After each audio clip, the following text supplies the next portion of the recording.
Hello friends, कल पास के 300 days hard challenge में हम लोग 53 डेज कंप्लीट कर चुके हैं। आज हमारा 54th डे है। आज इस 54th डे में एक बार फिर से हम पॉलिटी के 100 क्वेश्चंस लेकर के आए हैं। तो चलिए पॉलिटी के इन क्वेश्चंस को हम एक एक करके देख लेते हैं। चलिए क्वेश्चन नंबर 1 पे आते हैं। क्वेश्चन नंबर 1 को हम लोग देख लेते हैं। निम्नलिखित कथनों पर विचार कीजिए। Consider the following statements. अनुच्छेद 1 में इंडिया को भारत कहा गया है, जो राज्यों और केंद्र शासित प्रदेशों का संघ है। Article 1 states India as Bharat which is a union of states and union territories. ठीक है, फर्स्ट स्टेटमेंट जो है वो क्या है, इनकरेक्ट है ना। फर्स्ट स्टेटमेंट इनकरेक्ट है। हम लोगों को पता है कि फर्स्ट स्टेटमेंट जो कहा गया, ठीक है, India that is Bharat shall be the union of states. ठीक है, यूनियन टेरिटरी का कोई एक्सप्लेनेशन वहां पर हमको देखने को नहीं मिलता है। ठीक है, दूसरा स्टेटमेंट भारत संघ की अभिव्यक्ति भारत के क्षेत्र की अभिव्यक्ति की तुलना में अधिक व्यापक है। ठीक है, सेकंड स्टेटमेंट भी जो है वो क्या है ना,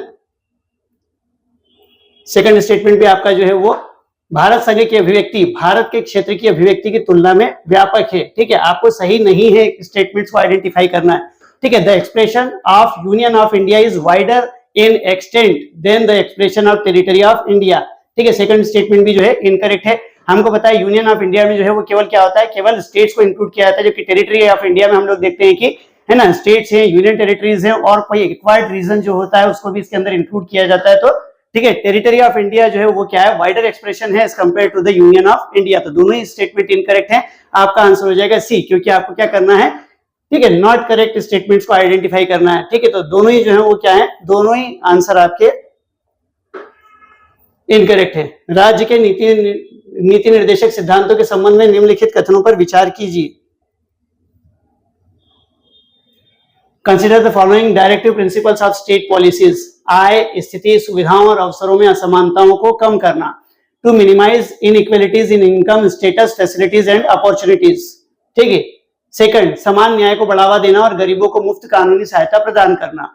to promote equal justice and to provide free legal aid to the poor. बच्चों के स्वस्थ विकास के लिए अवसरों को सुरक्षित करना।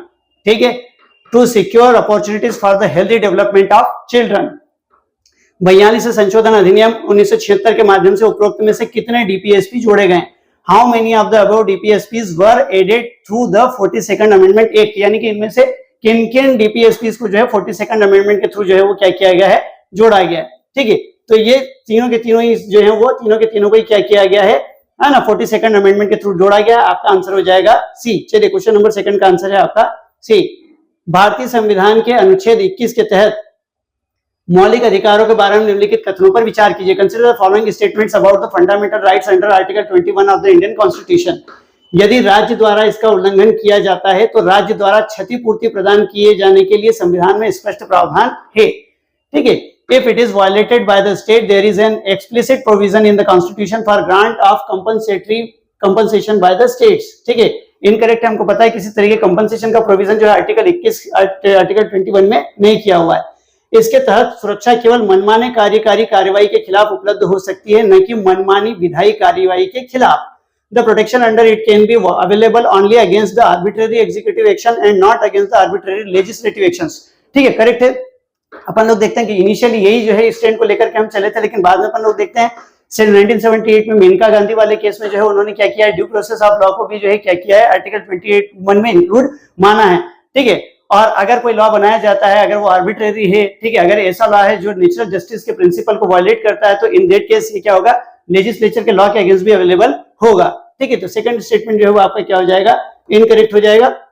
मेनका मामले 1978 में भारत के सर्वोच्च न्यायालय ने अनुच्छेद 21 के तहत कानून की उचित प्रक्रिया की अभिव्यक्ति को मान्यता दी। करेक्ट है। In the Menka case 1978 Supreme Court of India recognized the expression due process of law under Article 21। ठीक है, बिल्कुल करेक्ट है। अभी हम लोगों ने इसी चीज को डिस्कस किया था 1978 में मेनका गांधी वाले केस में ड्यू प्रोसेस ऑफ लॉ को जो है एक्सेप्ट किया गया है। ठीक है, और बोला गया है कि अगर कोई लॉ ऐसा है जो कि आर्बिट्रेरी है, अनजस्ट है, अनफेयर है, ठीक है, नेचुरल जस्टिस के प्रिंसिपल को वायलेट करता है, तो ऐसा लॉ भी जो है वो क्या होगा, वाइड होगा। ठीक है, तो आपका केवल एक स्टेटमेंट तीनों में से जो है वो क्या है, करेक्ट है, यानी कि आपका आंसर हो जाएगा ए। चलिए क्वेश्चन नंबर 4 को देख लेते हैं। भारतीय न्यायपालिका के बारे में निम्नलिखित कथनों पर विचार कीजिए। Consider the following statement regarding the Indian judiciary. ठीक है, संसद द्वारा सर्वोच्च न्यायालय में न्यायाधीशों की संख्या बढ़ाई जा सकती है। ठीक है, बिल्कुल सही है, करेक्ट है ना, द स्ट्रेंथ ऑफ जजेस in the supreme court can be increased by parliament. हमको पता है कि भाई सुप्रीम कोर्ट में जजेस जो है उनकी संख्या को, उनकी स्ट्रेंथ को बढ़ाने का काम जो है वो कौन करता है? पार्लियामेंट करता है। पार्लियामेंट के पास अथॉरिटी होती है। राष्ट्रपति द्वारा उच्च न्यायालय में न्यायाधीशों की संख्या बढ़ाई जा सकती है। सेकंड स्टेटमेंट भी करेक्ट है। द स्ट्रेंथ ऑफ जजेस in the high court can be increased by the president. Second statement भी करेक्ट है। हाई कोर्ट में जजेस की स्ट्रेंथ अगर बढ़ानी है तो ये काम कौन करता है? प्रेसिडेंट ऑफ इंडिया करता है। तो first and second both statements are correct. आपका आंसर हो जाएगा सी। चलिए क्वेश्चन नंबर 5 को लेते हैं। क्वेश्चन नंबर 5, दुनिया में प्रचलित विभिन्न राजनीतिक प्रणालियों के संदर्भ में निम्नलिखित देशों पर विचार करें। इन the context of various political systems prevailing in the world consider the following countries. चीन, वियतनाम, क्यूबा, अर्जेंटीना। उपरोक्त देशों में से कितने देश वर्तमान में एक पार्टी प्रणाली द्वारा शासित हैं? China, Vietnam, Cuba, Argentina. How many of the above countries are currently governed by the one party system? ठीक है, वन पार्टी सिस्टम कहां-कहां पर चलता है? दैट इज चाइना में है, वियतनाम में है, क्यूबा में है। ठीक है, all the countries are communist country. वहां पर केवल एक ही party, that is communist party.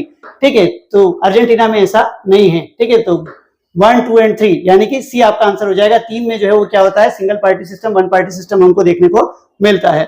ठीक है, चलिए क्वेश्चन नंबर 6 में आते हैं। क्वेश्चन नंबर 6, मौलिक अधिकारों के संबंध में निम्नलिखित कथनों पर विचार कीजिए। Consider the following statement regarding the fundamental rights. यदि सभी अधिकारों का उल्लंघन निजी व्यक्तियों द्वारा किया जाता है तो संवैधानिक उपचार उपलब्ध नहीं है। ठीक है, constitutional remedies are not available if all rights are violated by the private individuals। ठीक है, नॉट अवेलेबल। अवेलेबल होते हैं कुछ राइट्स ऐसे होते हैं जिसके, ठीक है, जैसे हेबियस कॉर्पस अपन लोग देखते हैं आर्टिकल 32। अगर किसी को इलीगल तरीके से, गलत तरीके से अगर किसी ने डिटेंशन में रखा हुआ है, ठीक है, भले ही से फिर वो क्या है ना, प्राइवेट पर्सन है, इंडिविजुअल पर्सन है, तो उसके अगेंस्ट भी जो है वो प्रोटेक्शन अवेलेबल होता है। तो फर्स्ट स्टेटमेंट आपका क्या हो गया? इनकरेक्ट। ठीक है, कुछ मौलिक अधिकार स्वतः लागू नहीं होते हैं। ठीक है, बिल्कुल करेक्ट है। Some of the fundamental rights are not self executory. ठीक है, बिल्कुल करेक्ट है। कुछ फंडामेंटल राइट्स को एग्जीक्यूट करने के लिए जो है लॉ बनाने की रिक्वायरमेंट होती है। तो आपका स्टेटमेंट जो है वो केवल सेकंड करेक्ट है, यानी आंसर हो जाएगा बी। चलिए क्वेश्चन नंबर 7 में आते हैं। क्वेश्चन नंबर 7, 1945 की सप्रू रिपोर्ट भारत के संवैधानिक इतिहास में संविधान के प्रमुख प्रावधानों को आकार देने के लिए एक महत्वपूर्ण स्थान रखती है, क्योंकि इसने निम्नलिखित की आवश्यकता पर बल दिया था। The Sapru report of 1945 holds an important place in the constitutional history of India for shaping the key provisions of the constitution because it emphasised the need for, ठीक है, अल्पसंख्यक अधिकारों की सुरक्षा के लिए प्रावधानों को शामिल करना। बिल्कुल करेक्ट है। ठीक है ना, इसकी तरह की inclusion of provisions for the protection of minority rights. ठीक है, माइनॉरिटी राइट्स को प्रोटेक्ट करने के लिए जो है प्रोविजंस करने के लिए भी रिकमेंडेशन इस कमेटी ने अपने में किया था। ठीक है, राजनीति के गैर न्याय संगत निर्देशक सिद्धांतों को शामिल करना। करेक्ट, ये भी स्टेटमेंट करेक्ट है। Inclusion of non justiciable directive principle of state policy, हमको बताया डीपीएसपी जो है वो इसी सप्रू कमेटी की रिकमेंडेशन की बेसिस पे कॉन्स्टिट्यूशन में हम लोगों ने इंक्लूड किए थे। ठीक है, गैर न्याय संगत मौलिक कर्तव्यों को शामिल करना इनकरेक्ट है। Inclusion of non justiciable fundamental duties, ठीक है, इनकरेक्ट है। हमको पता है फंडामेंटल ड्यूटीज को जो है वो, है ना, स्वर्ण सिंह कमेटी की रिकमेंडेशन पर कॉन्स्टिट्यूशन में इंक्लूड किया गया था। तो फर्स्ट एंड सेकंड दो स्टेटमेंट जो है वो आपके क्या है? करेक्ट है। आपका आंसर हो जाएगा सी। चलिए आते हैं क्वेश्चन नंबर 9 में, देख लेते हैं। क्वेश्चन नंबर, धर्मतंत्र के बारे में निम्नलिखित कथनों पर विचार कीजिए। ठीक है, consider the following statements regarding the theocracy. ठीक है, धार्मिक सिद्धांत अक्सर राजनीतिक निर्णय लेने का मार्गदर्शन करते हैं। बिल्कुल करेक्ट है। Religious principles often guide political decision making. Correct है। ठीक है, रिलीजियस प्रिंसिपल्स के अकॉर्डिंग ही जो है क्या किया जाता है ना, पॉलिसीज डिसाइड करने का काम किया जाता है। ठीक है, क्योंकि थियोक्रेसी है, सब वर्ड से समझ में आ रहा है। धर्मतंत्र है, धर्मतंत्र जो कि धर्म के आधार पर चलता है। ठीक है, तो पॉलिसीज डिसाइड करने में, डिसीजन मेकिंग में जो है वो क्या करते हैं? Religious principles important role play करते हैं। राज्य आमतौर पर किसी विशेष धर्म का समर्थन और प्रचार करता है। बिल्कुल करेक्ट है। State generally supports and promotes a particular religion.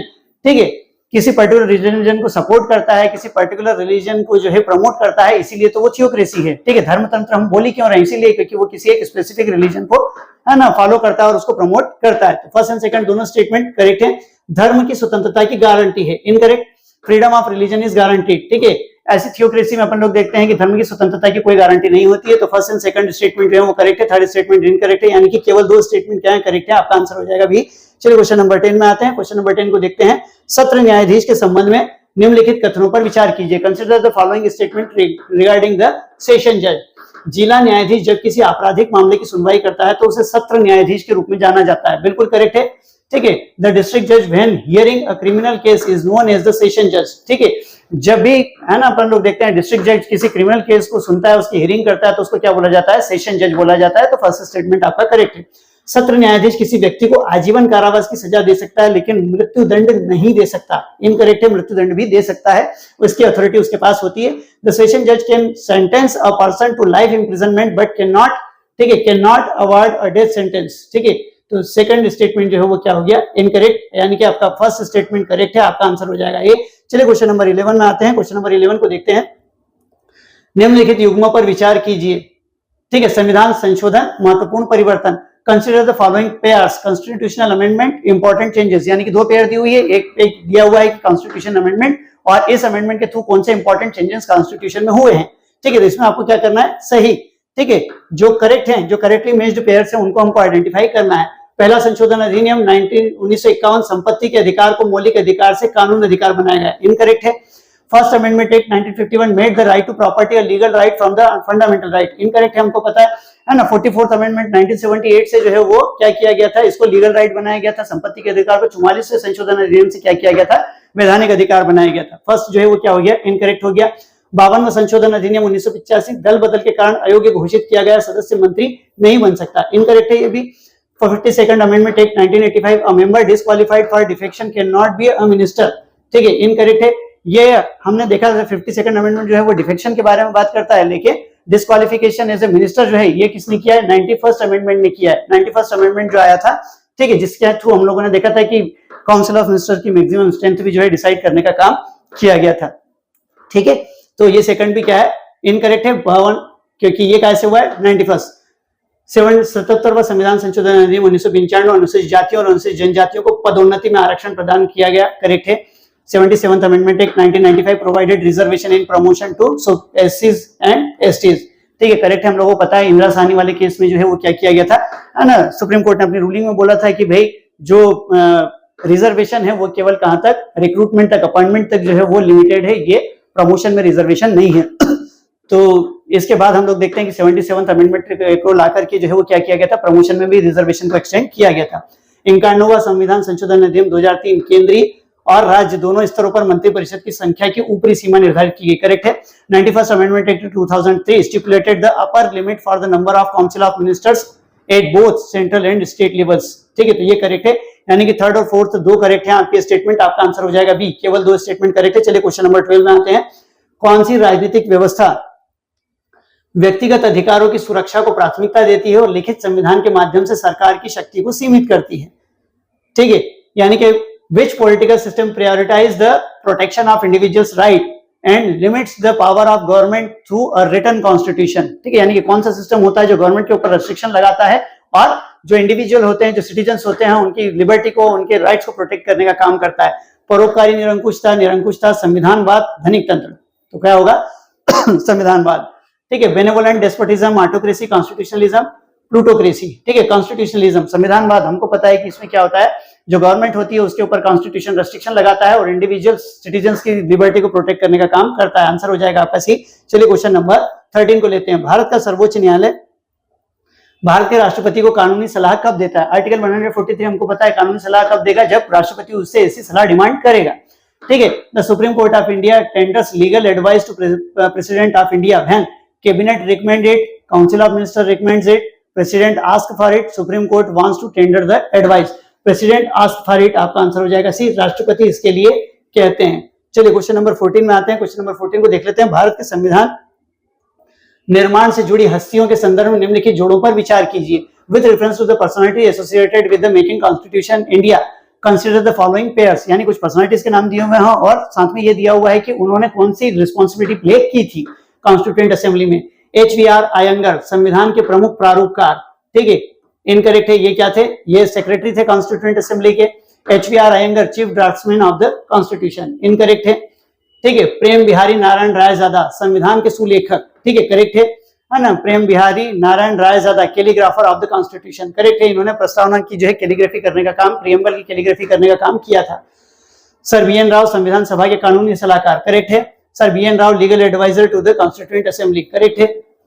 SN Mukherjee संविधान सभा के सचिव, इनकरेक्ट है। अभी हम लोगों ने देखा कि SN मुखर्जी जो है वो है ना क्या थे, संविधान के मुख्य प्रारूपकार थे, और HVR अयंगर जो है वो क्या थे, सभा के सचिव थे, यानी कि दोनों क्या हो गए हैं, ऊपर नीचे हो गए हैं, ठीक है। SN Mukherjee secretary to the constituent assembly, incorrect है, ठीक है। SN मुखर्जी क्या थे, SN, ठीक है, ये chief draftsman of the constitution थे, ठीक है, यानी कि सेकंड एंड थर्ड दो पेयर करेक्ट हैं, तो दो जोड़े, ठीक है, यानी कि आपका आंसर क्या हो जाएगा second, only 2 pairs are correct, ठीक है। चलिए आ जाते हैं क्वेश्चन नंबर 15 में। क्वेश्चन नंबर 15 को लेते हैं, भारत में न्यायाधीशों के पारिश्रमिक के संबंध में निम्नलिखित में से कौन सा कथन सही नहीं है? Which of the following statement is not correct about the remuneration of the judges in the India? ठीक है, जजों को जो रिम्यूनरेशन दिया जाता है उसके रिगार्डिंग यहाँ पर कुछ स्टेटमेंट्स हमको आइडेंटिफाई करना है कि कौन सा स्टेटमेंट इनकरेक्ट है। सर्वोच्च न्यायालय के न्यायाधीशों का वेतन भारत की संचित निधि से लिया जाता है, करेक्ट है। सर्वोच्च न्यायालय के न्यायाधीशों की पेंशन भारत की संचित निधि से ली जाती है, करेक्ट है, ठीक है। उच्च न्यायालय के न्यायाधीशों का वेतन संबंधित राज्य की संचित निधि से लिया जाता है, करेक्ट है। उच्च न्यायालय के न्यायाधीशों की पेंशन संबंधित राज्य की संचित निधि से ली जाती है, इनकरेक्ट है। आपका आंसर हो जाएगा डी। ठीक है, क्वेश्चन नंबर 15 का आपका आंसर हो जाएगा D. The salaries of the supreme court जजेस are charged on the consolidated fund of India, correct. The pension of the supreme court जजेस are charged on the consolidated fund of India, correct. The salaries of the high court जजेस are charged on the consolidated fund of the respective states, correct है। The pension of the high court judges are charged on the consolidated fund of the respective states.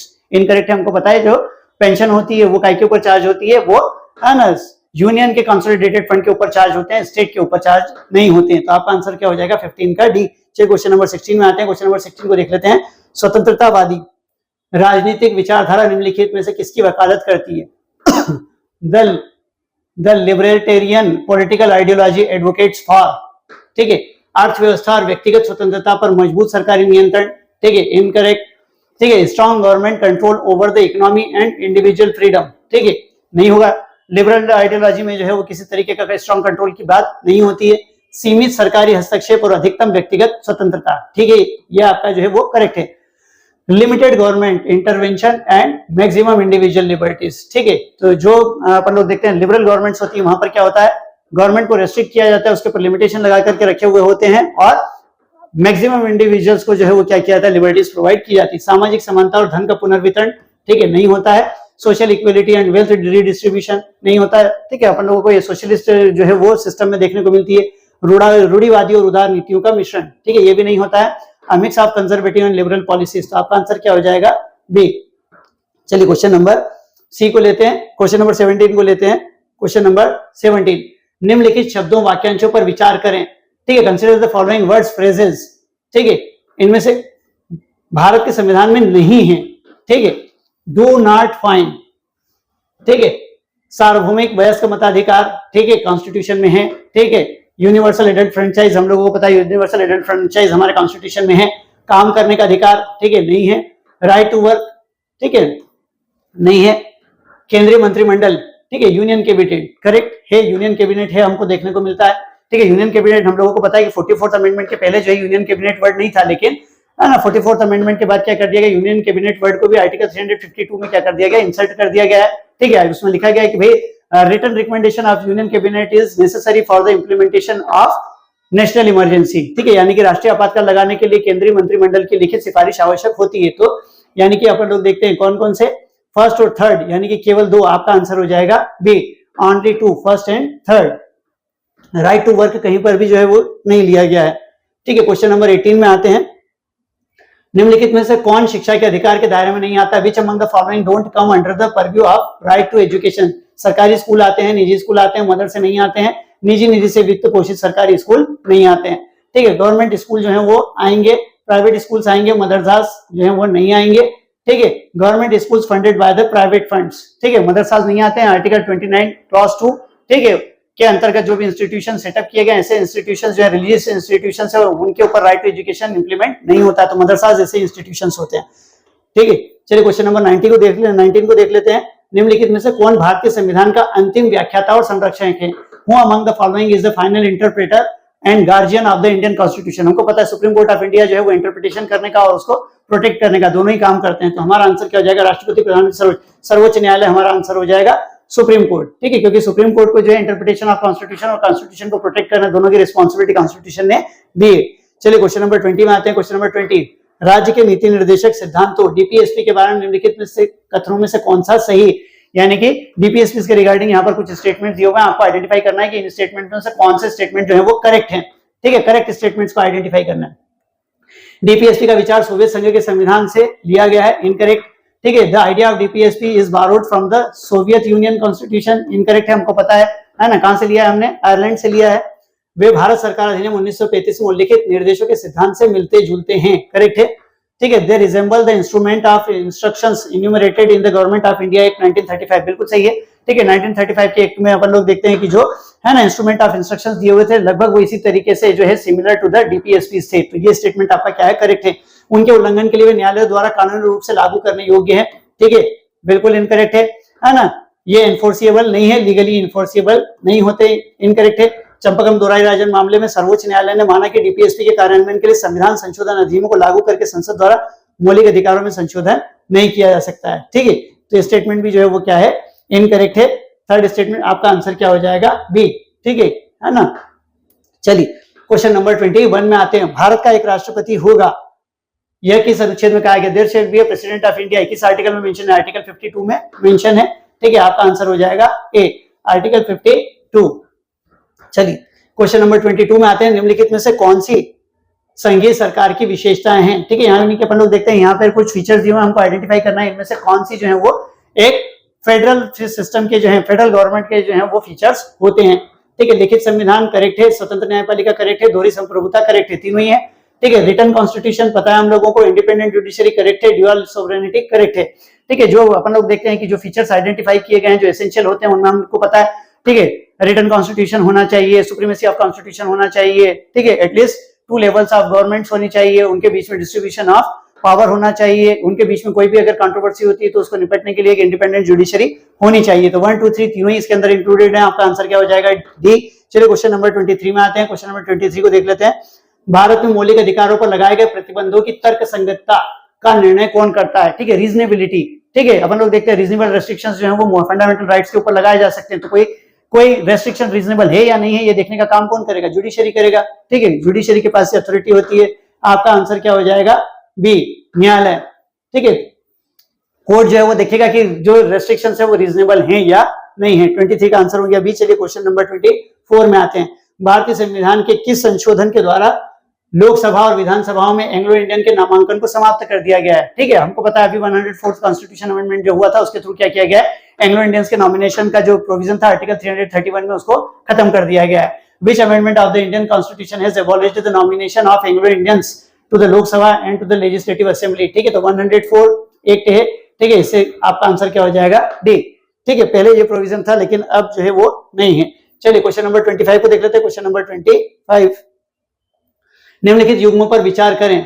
सरकार का स्वरूप और विशेषता, consider the following pairs, form of the government and feature, यानी कि यहाँ पर कुछ डिफरेंट टाइप्स ऑफ गवर्नमेंट के फॉर्म्स दिए हुए हैं और उनके फीचर्स दिए हुए हैं। आपको आइडेंटिफाई करना है कि इनमें से सही ढंग से, ठीक है, यानी कि कितने जो है वो करेक्टली मेज्ड हैं, इनमें से कौन कौन करेक्टली मेज्ड हैं।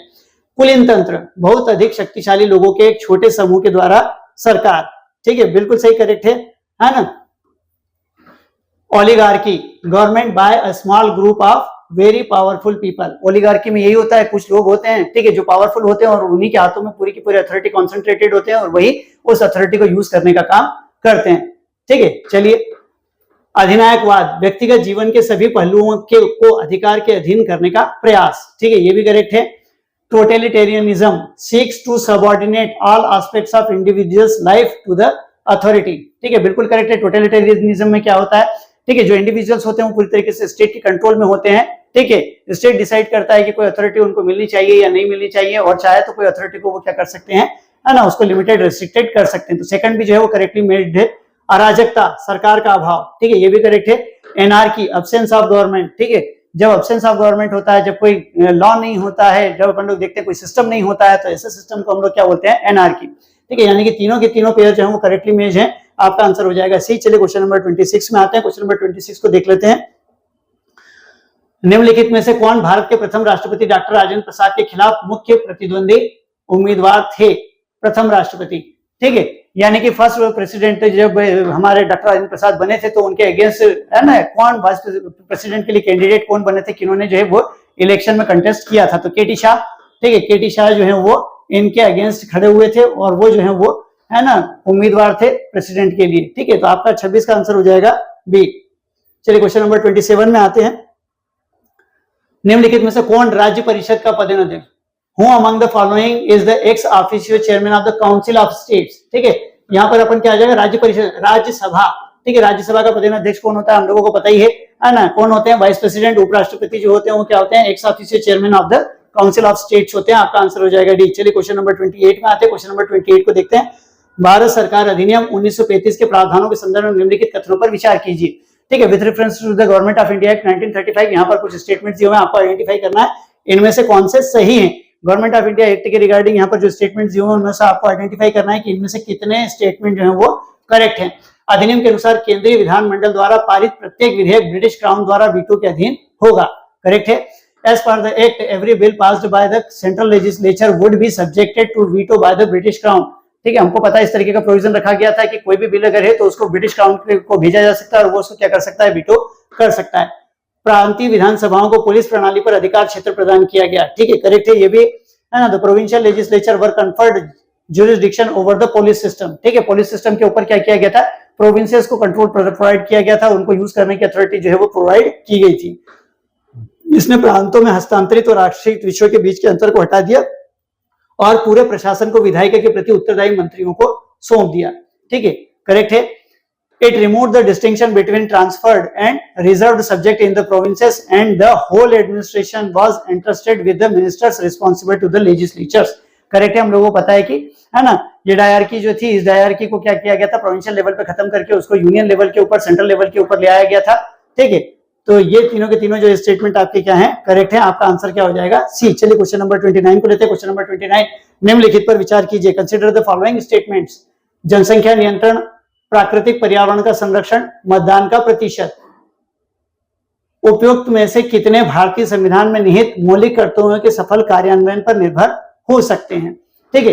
Population control, preserving natural environment, voting percentage. How many of the above may depend on the successful implementation of the fundamental duties enshrined in the Indian Constitution, यानी इनमें से कौन सी रिस्पॉन्सिबिलिटी है जो अगर फंडामेंटल ड्यूटीज को properly implement किया जाए तो वो एग्जीक्यूट होगी। Population control, preserving natural environment, voting percentage, ठीक है। जनसंख्या नियंत्रण, प्राकृतिक पर्यावरण का संरक्षण, मतदान का प्रतिशत, ठीक है। तो इनमें से जनसंख्या नियंत्रण, ठीक है, और प्राकृतिक पर्यावरण का संरक्षण, मतदान प्रतिशत के बारे में यहाँ पर कोई बात नहीं की गई। Population control and preserving the environment, ठीक है।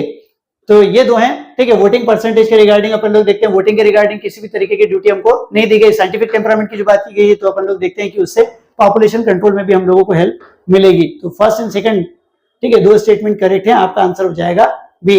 ओनली 2 स्टेटमेंट्स आर करेक्ट, ठीक है।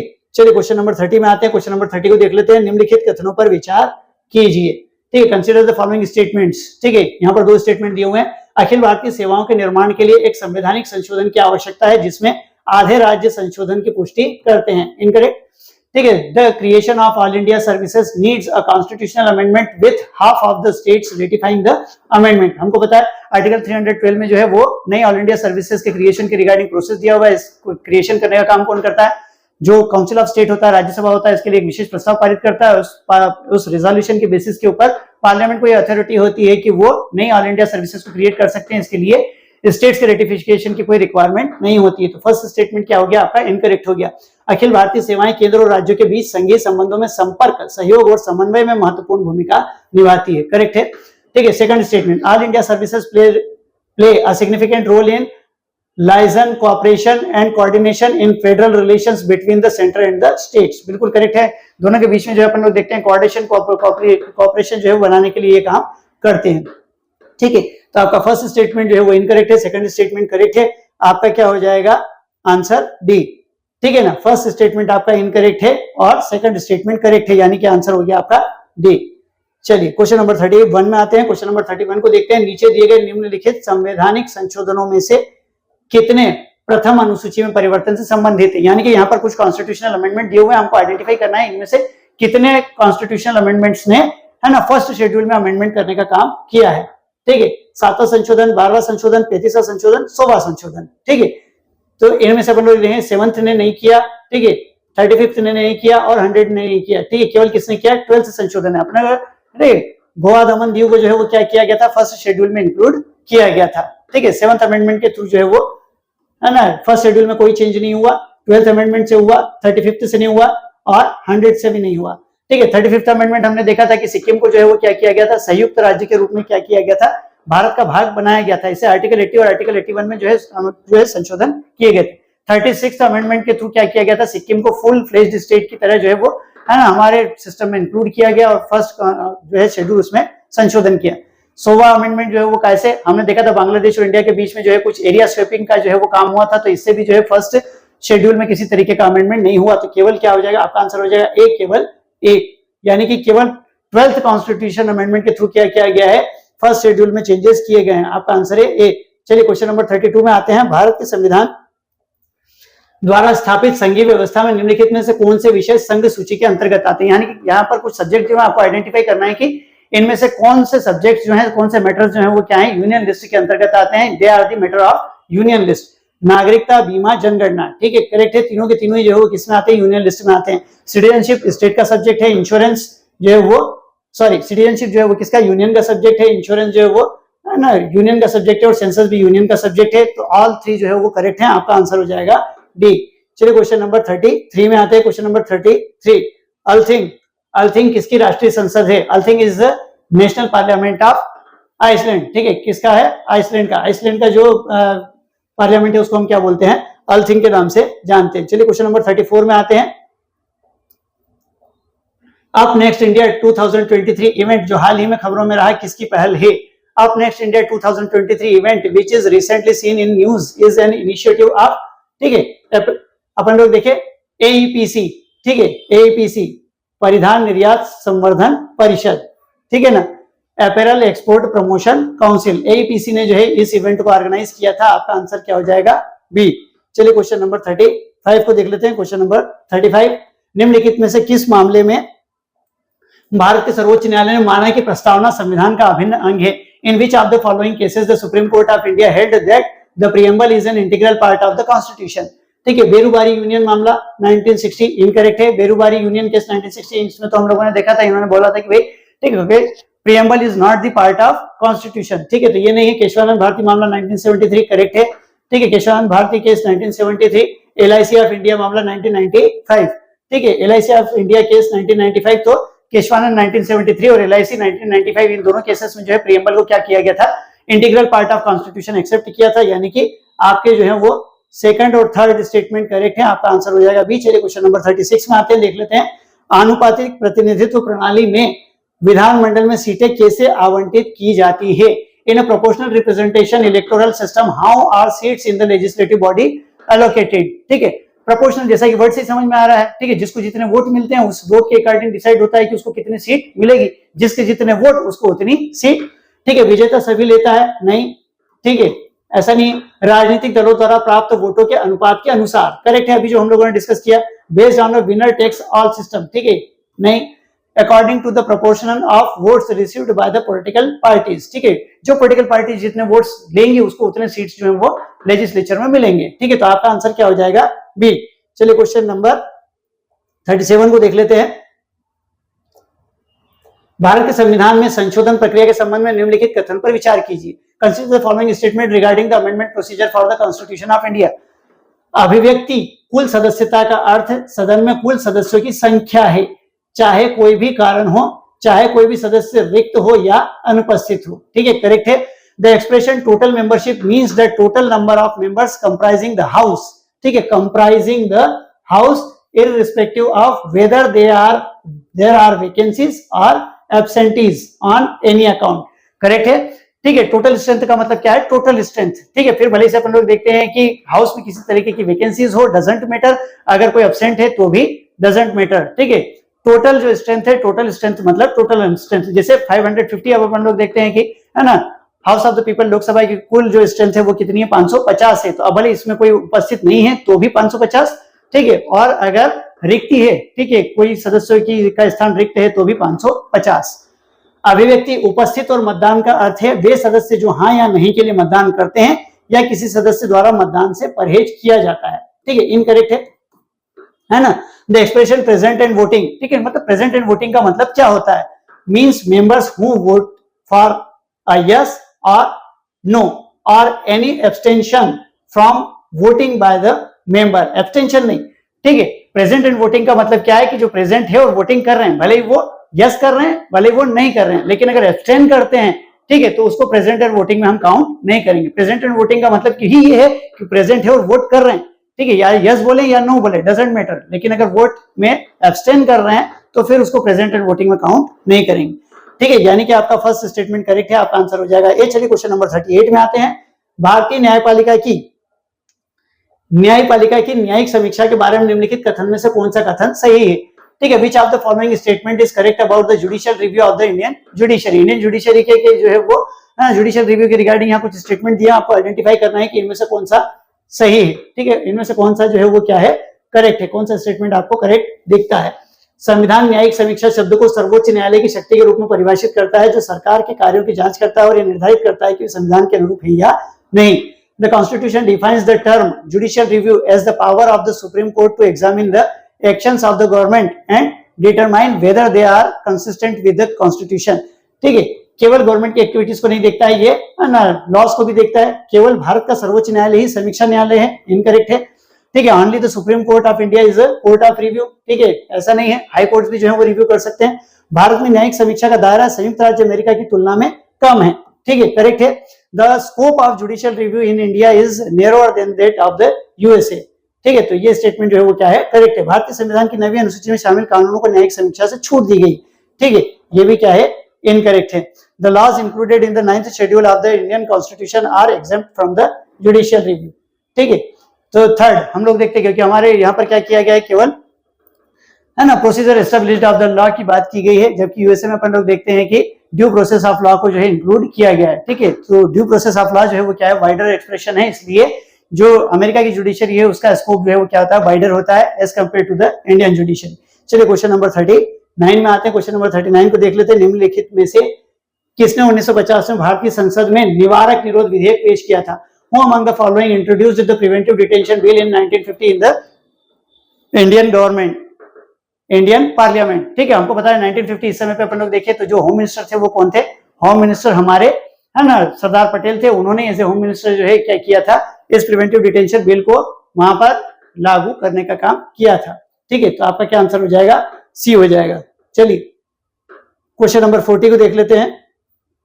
निम्नलिखित में से किस देश में संवैधानिक राजतंत्र है?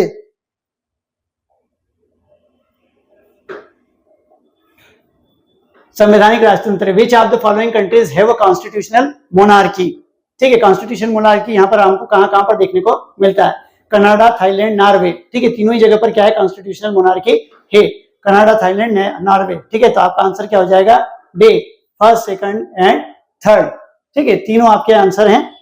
चलिए क्वेश्चन नंबर 41 में आते हैं। क्वेश्चन नंबर 41 को देख लेते हैं। भारतीय संविधान का अनुच्छेद 20 आत्मदोष के विरुद्ध अधिकार के बारे में बात करता है। इस संदर्भ में आत्मदोष के विरुद्ध अधिकार निम्नलिखित में से किस गतिविधि तक विस्तारित नहीं होता है? The article 20 of the constitution of India talks about the right against the self incrimination.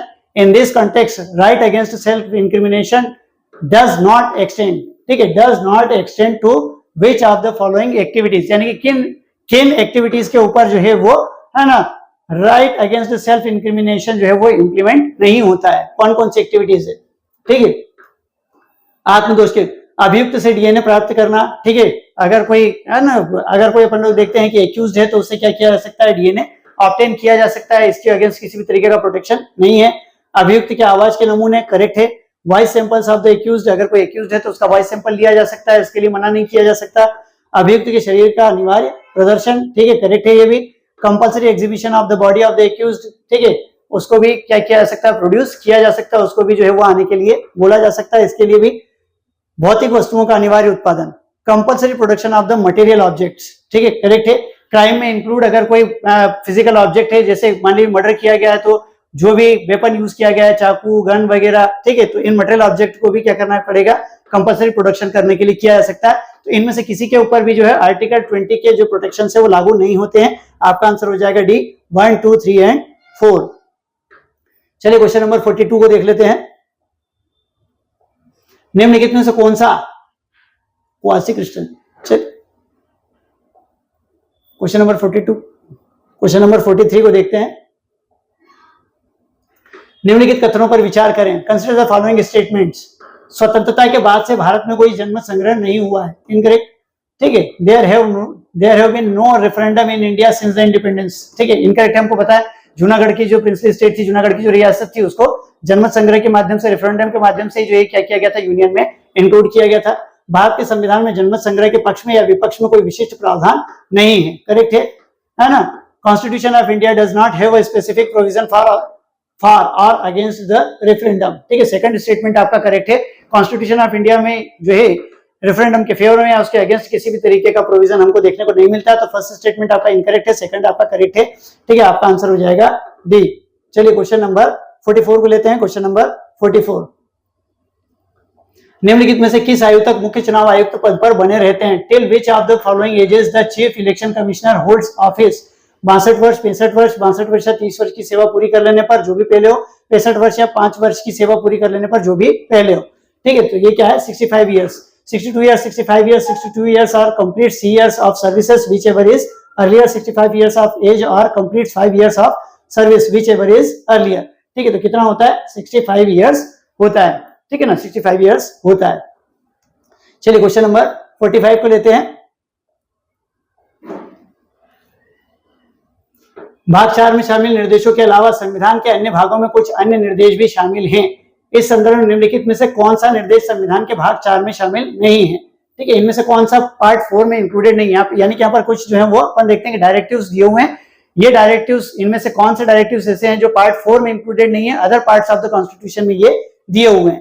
ठीक है, अनुसूचित जातियों और अनुसूचित जनजातियों की सेवाओं के दावे, करेक्ट। ठीक है, ये डीपीएसपी पार्ट 4 में नहीं है। Claims of the scheduled caste and scheduled tribes to services, ठीक है ना, ये नहीं है। भाषाई अल्पसंख्यक समूह से संबंधित बच्चों को शिक्षा के प्राथमिक स्तर पर मातृभाषा में शिक्षा के लिए पर्याप्त सुविधाएं प्रदान करना, करेक्ट, ये भी नहीं है। To provide adequate facilities for the instruction in the mother tongue at the primary stage of education to children belonging to the linguistic minority groups, ठीक है, ये भी पार्ट 4 का पार्ट नहीं है। हिंदी भाषा का विकास और संवर्धन, ठीक है, development and promotion of the Hindi language, ठीक है, तो इनमें से कोई भी जो है वो है ना, इनमें से कोई भी जो है वो पार्ट 4 में शामिल नहीं है। आपका आंसर हो जाएगा डी। ठीक है, आपका आंसर क्या हो जाएगा? डी। क्वेश्चन नंबर 46 को देख लेते हैं। निम्नलिखित में से कौन भारतीय राजनीतिक दलों को मान्यता देता है?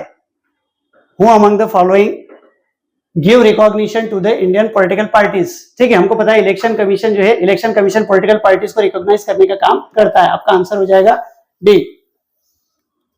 आपका आंसर हो जाएगा डी। इलेक्शन कमीशन जो है वो क्या करता है? पॉलिटिकल पार्टीज को रिकॉग्नाइज करने का काम करता है। चलिए क्वेश्चन नंबर 47 में आते हैं। क्वेश्चन नंबर 47 को देखते हैं। निम्नलिखित युग्मों पर विचार, okay, consider the following pairs word extension. Question number 48, question number 48 को देख लेते हैं। गैर कानूनी गतिविधियां रोकथाम अधिनियम 1967 के संदर्भ में निम्नलिखित कथनों पर विचार कीजिए। With reference to the Unlawful Activities Prevention Act 1967, consider the following statement। यानी UAPA 1967 के रिगार्डिंग यहाँ पर कुछ स्टेटमेंट जो आपको आइडेंटिफाई करना है, इनमें से कौन कौन से स्टेटमेंट, यानी कितने स्टेटमेंट जो है वो क्या है, करेक्ट है। इस अधिनियम के तहत भारतीय और विदेशी दोनों नागरिकों पर आरोप लगाया जा सकता है, बिल्कुल करेक्ट है ना। Under this act both Indian and foreign nationals can be charge, ठीक है, डजंट मैटर कि वो इंडियन है या फॉरेनर है, दोनों को चार्ज किया जा सकता है। यह केवल भारतीय क्षेत्र के अंतर्गत किए गए अपराधों पर लागू होता है, ठीक है, incorrect. It is applicable only to offences committed inside the Indian territory, incorrect है। इंडिया की सोवरेनिटी, इंडिया की इंटीग्रिटी, उसकी सिक्योरिटी को अफेक्ट करने वाला कोई भी क्राइम अगर वो इंडिया से बाहर भी हुआ है तो उसके ऊपर ये इंप्लीमेंट होता है। Second statement incorrect. मामलों की जांच पुलिस अधीक्षक, एसपी या इससे ऊपर रैंक के अधिकारियों द्वारा की जा सकती, करेक्ट है। Investigation of cases can be conducted by officers of the rank of superintendent of police और अबव, ठीक है, एसपी या उससे अबव ऊपर के रैंक के जो पुलिस ऑफिशियल्स होते हैं वही क्या कर सकते हैं, केवल वही जो है वो केसेस को इन्वेस्टिगेट करने का काम करते हैं। यानी कि फर्स्ट और थर्ड स्टेटमेंट आपका जो है वो करेक्ट है। आपका आंसर हो जाएगा बी, केवल 2 स्टेटमेंट करेक्ट है। चलिए क्वेश्चन नंबर 49 में आते हैं। भारत के संविधान के संदर्भ में निम्नलिखित कथनों पर विचार कीजिए। With reference to the constitution of India consider the following statements. 26 नवंबर 1949 को अपनाए गए मूल संविधान में 7 मौलिक अधिकार शामिल थे, बिल्कुल करेक्ट है। The original constitution adopted on November 26, 1949 contained 7 fundamental rights। हमको पता है उस समय पे राइट टू प्रॉपर्टी भी जो है फंडामेंटल राइट था। 44th अमेंडमेंट एक्ट से क्या किया गया इसको, है ना, फंडामेंटल राइट्स वाले पार्ट से हटाया है। उद्देश्य प्रस्ताव 22 जनवरी 1947 को संविधान सभा द्वारा सर्वसम्मति से अपनाया गया था, बिल्कुल करेक्ट है ना। The objective resolution was unanimously adopted by the constituent assembly on January 22, 1947। Second statement भी करेक्ट है। 13 दिसंबर 1946 को जो है पंडित जवाहरलाल नेहरू ने इसको प्रेजेंट किया था, 22 जनवरी 1947 को इसको अडॉप्ट किया था। भारत के संविधान के लागू होने के साथ ही भारत की संविधान सभा भंग हो गई थी। ठीक है, इनकरेक्ट है ना। The constitution assembly of India was dissolved with the commencement of the constitution of India, incorrect है ना। हम लोगों को पता है कॉन्स्टिट्यूशन 26 जनवरी 1950 को जो है वो इंप्लीमेंट हुआ, जबकि कॉन्स्टिट्यूंट असेंबली जो है वो 24 जनवरी को ही डिसॉल्व हो गई थी। तो यानी कि फर्स्ट और सेकंड दो स्टेटमेंट करेक्ट हैं। ठीक है, आपका आंसर हो जाएगा बी। चलिए क्वेश्चन नंबर 50 को देखते हैं। क्वेश्चन नंबर 50, भारत के सुशासन अधिनियम के संदर्भ में निम्नलिखित कथनों पर विचार कीजिए। सुशासन अधिनियम यानी जो गवर्नमेंट ऑफ इंडिया एक्ट 1858 है उसके बारे में बात की जा रही है। With reference to the act for the good government of India consider the following statements. इसने नियंत्रण बोर्ड और निदेशक मंडल को समाप्त करके दोहरी सरकार की प्रणाली को समाप्त कर दिया। ठीक है, करेक्ट है first statement. It ended the system of double government by abolishing the board of control and court of directors. ठीक है, बिल्कुल करेक्ट है। दोनों को खत्म करके जो है secretary of state for India जो है वो नया ऑफिस बना दिया था। ये दोनों खत्म हो गए थे। इसने कार्यों का पृथक्करण प्रदान नहीं किया और भारत के शासन के लिए सभी अधिकार गवर्नर जनरल इन काउंसिल में निहित थे। बिल्कुल करेक्ट है। It did not provide separation of functions and all the authority for governance of India was vested in the governor general in council. ठीक है, बिल्कुल करेक्ट है। सारी की सारी अथॉरिटी जो है गवर्नर जनरल इन काउंसिल में थी, वही जो है वो इस अथॉरिटी को यूज करने का काम करते थे। फर्स्ट एंड सेकंड दोनों स्टेटमेंट करेक्ट है। आंसर हो जाएगा आपका सी। चलिए क्वेश्चन नंबर 51 में आते हैं, देख लेते हैं। प्रस्तावना में न्याय शब्द के संबंध में निम्नलिखित कथनों पर विचार कीजिए। Consider following statement with respect to the term justice in preamble. Preamble में जो जस्टिस वर्ड यूज किया गया उसके रिगार्डिंग यहाँ पर कुछ स्टेटमेंट है, आइडेंटिफाई करना है कि इनमें से कौन से सही हैं। ठीक है, सामाजिक, आर्थिक और राजनीतिक न्याय का संयोजन वितरणात्मक न्याय के रूप में जाना जाता है। The combination of social, economic and political justice denotes what is known as the distributive justice. Incorrect है। ठीक है, केवल इनका कॉम्बिनेशन जो है वो डिस्ट्रीब्यूटिव जस्टिस नहीं माना जाता है। ठीक है, इन तीनों को प्रॉपर्ली जो है पब्लिक को प्रोवाइड करना, ठीक है, उनको इंश्योर करना जो है उसको हम क्या कहते हैं, डिस्ट्रीब्यूटिव जस्टिस कहते हैं। केवल इनका कॉम्बिनेशन ही जो है वो नहीं होता है। ठीक है, आर्थिक न्याय आर्थिक कारकों के आधार पर लोगों के बीच गैर भेदभाव को दर्शाता है। Second statement correct.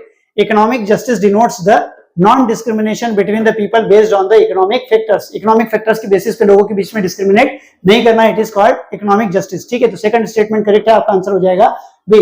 चलिए क्वेश्चन नंबर 52 में आते हैं। क्वेश्चन नंबर 52 को देखते हैं। भारत के उच्च न्यायालय के बारे में निम्नलिखित कथनों पर विचार कीजिए। Consider the following statements about the high courts of India. ठीक है, चलिए, उच्च न्यायालय के न्यायाधीशों की नियुक्ति राज्यपाल के द्वारा की जाती है। ठीक है, इनकरेक्ट है ना। द जजेस of the high courts are appointed by the governors. ठीक है, इनकरेक्ट है। हमको पता है प्रेसिडेंट ऑफ इंडिया करते हैं, गवर्नर नहीं करते हैं। उच्च न्यायालय के न्यायाधीशों को केवल संसद की सिफारिश पर राष्ट्रपति द्वारा हटाया जा सकता है। करेक्ट है। द जजेस of the high court can only be removed by the president on the recommendation of the parliament. ठीक है, सेकंड स्टेटमेंट करेक्ट है। हमको पता है उसी तरीके से इनको हटाया जाता है जैसे सुप्रीम कोर्ट के जजेस को हटाया जाता है। एक प्रतिष्ठित न्यायविद उच्च न्यायालय के न्यायाधीश के रूप में नियुक्ति के लिए पात्र हो सकता है। इनकरेक्ट है।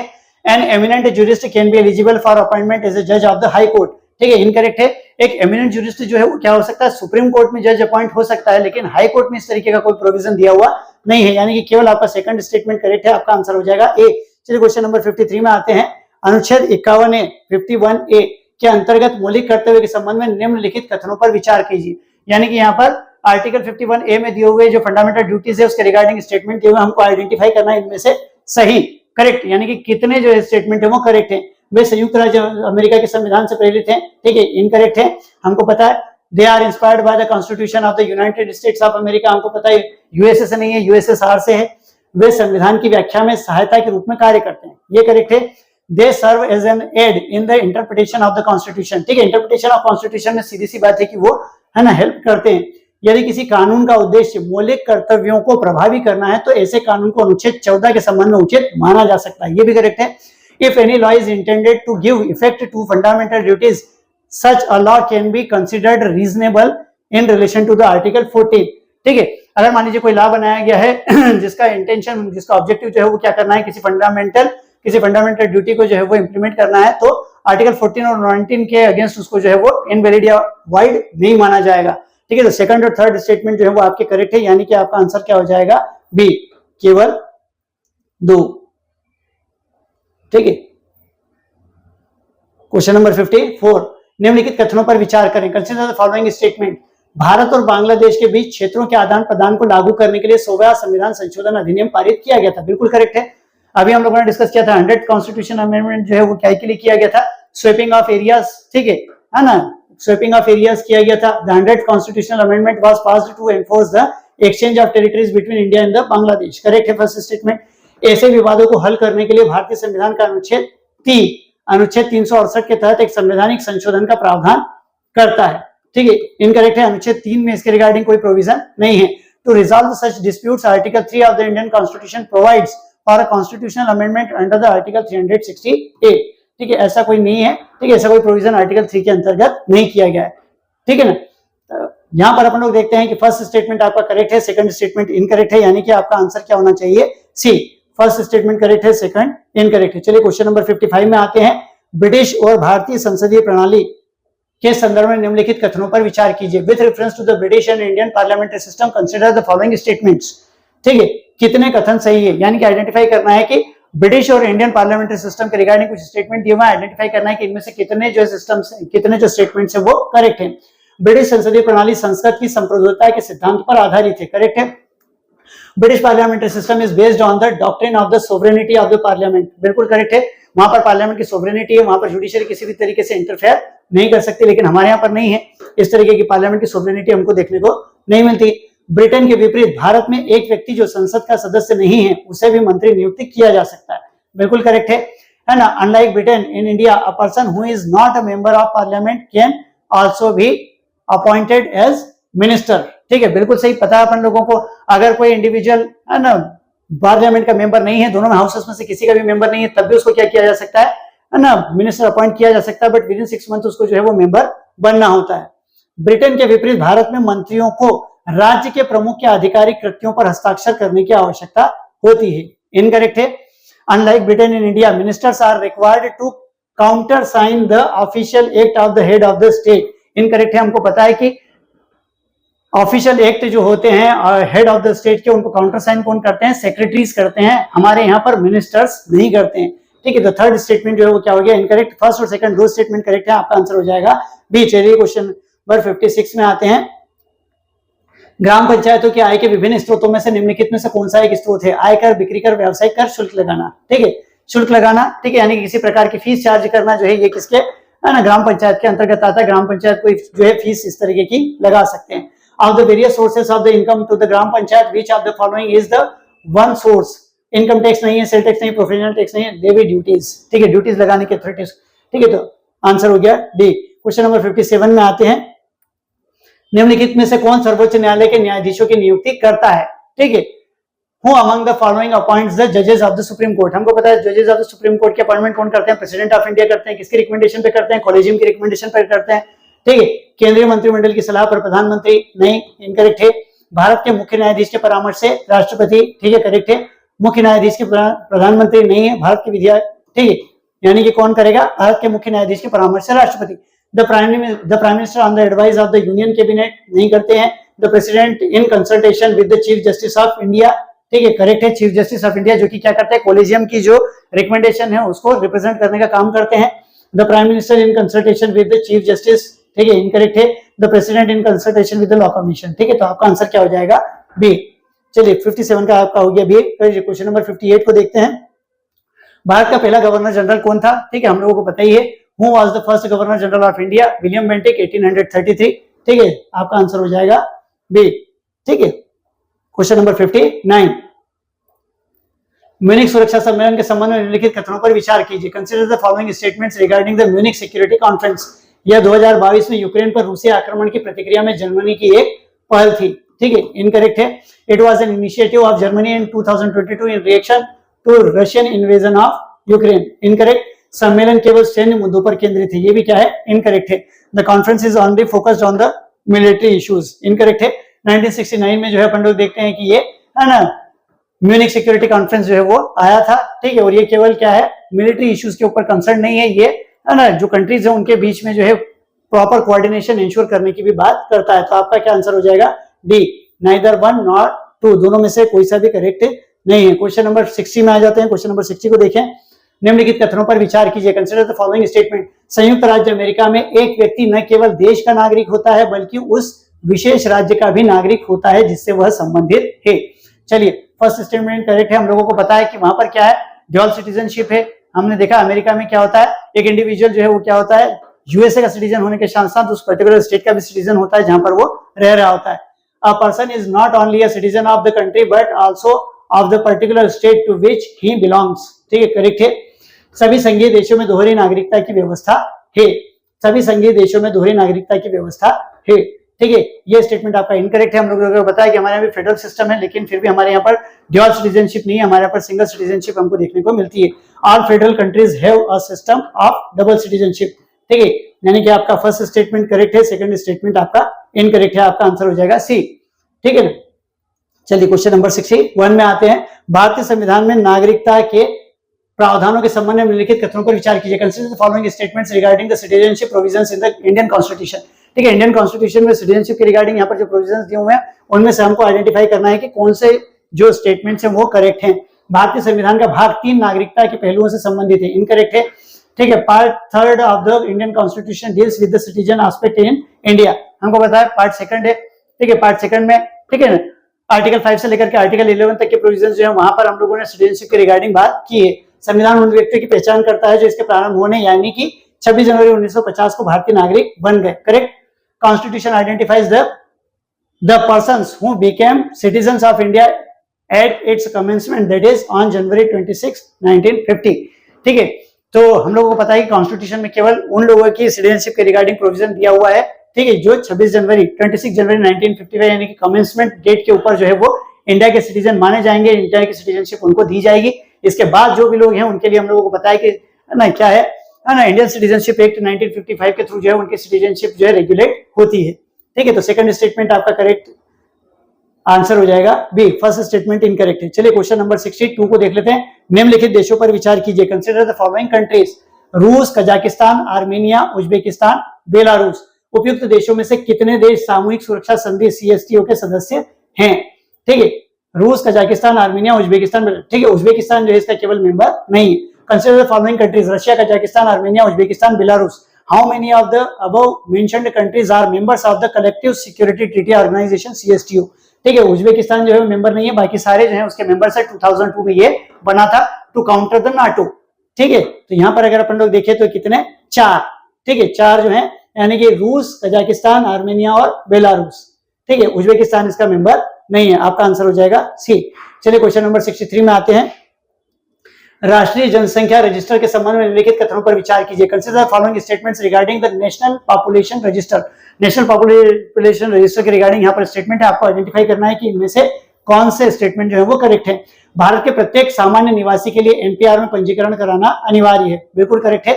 It is mandatory for every usual resident of India to register the NPR. ठीक है, कोई भी इंडिविजुअल जो कि है ना यहाँ पर इंडिया में रह रहा है, ठीक है, वहां यहाँ का रेसिडेंट है, उसको अपने आप को इस एनपीआर में रजिस्टर्ड करवाना कंपलसरी है। इसमें भारतीय नागरिकों के साथ साथ विदेशी नागरिक भी शामिल है, बिल्कुल correct. It includes both Indian citizens as well as foreign citizens. ठीक है, बट यहाँ पर बात क्या हो रही है ना, यहाँ पर बात करें कि जो रेसिडेंट्स है, तो रेसिडेंट कौन है, जो फॉरेनर्स है वो भी रेसिडेंट्स है, उनको भी एनपीआर में अपने आप को रजिस्टर्ड करवाना कंपलसरी है। तो यानी कि आपका आंसर हो जाएगा सी। ठीक है, first and second both statements are correct. Question number 64 में आते हैं। Overseas citizen of India card धारक के संबंध में निम्नलिखित कथनों पर विचार कीजिए।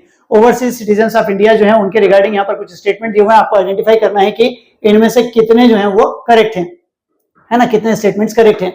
वह मतदाता के रूप में पंजीकरण के लिए पात्र नहीं है। ठीक है, करेक्ट है। He shall not be entitled for the registration as a voter, correct है। ठीक है, कोई ओसीआई कार्ड होल्डर अगर है तो उसको एज ए वोटर रजिस्टर्ड होने की यहाँ पर अथॉरिटी नहीं मिलेगी।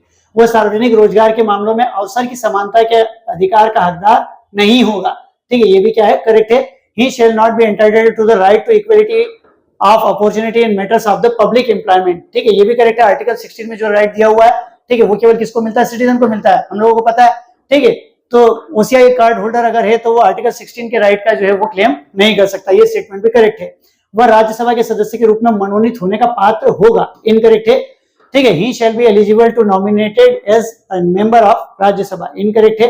ठीक है, कौन हो सकता है, सिटीजन उसके लिए होना जरूरी, यानी कि फर्स्ट और सेकंड स्टेटमेंट करेक्ट है, 2 स्टेटमेंट करेक्ट है, आपका आंसर हो जाएगा बी। चलिए क्वेश्चन नंबर 65 में आते हैं। क्वेश्चन नंबर 65 को देख लेते हैं। निम्नलिखित देशों पर विचार कीजिए। Indonesia, Brazil, Mexico. ऊपर दिए गए देशों में से कितनों में राष्ट्रपति शासन प्रणाली है?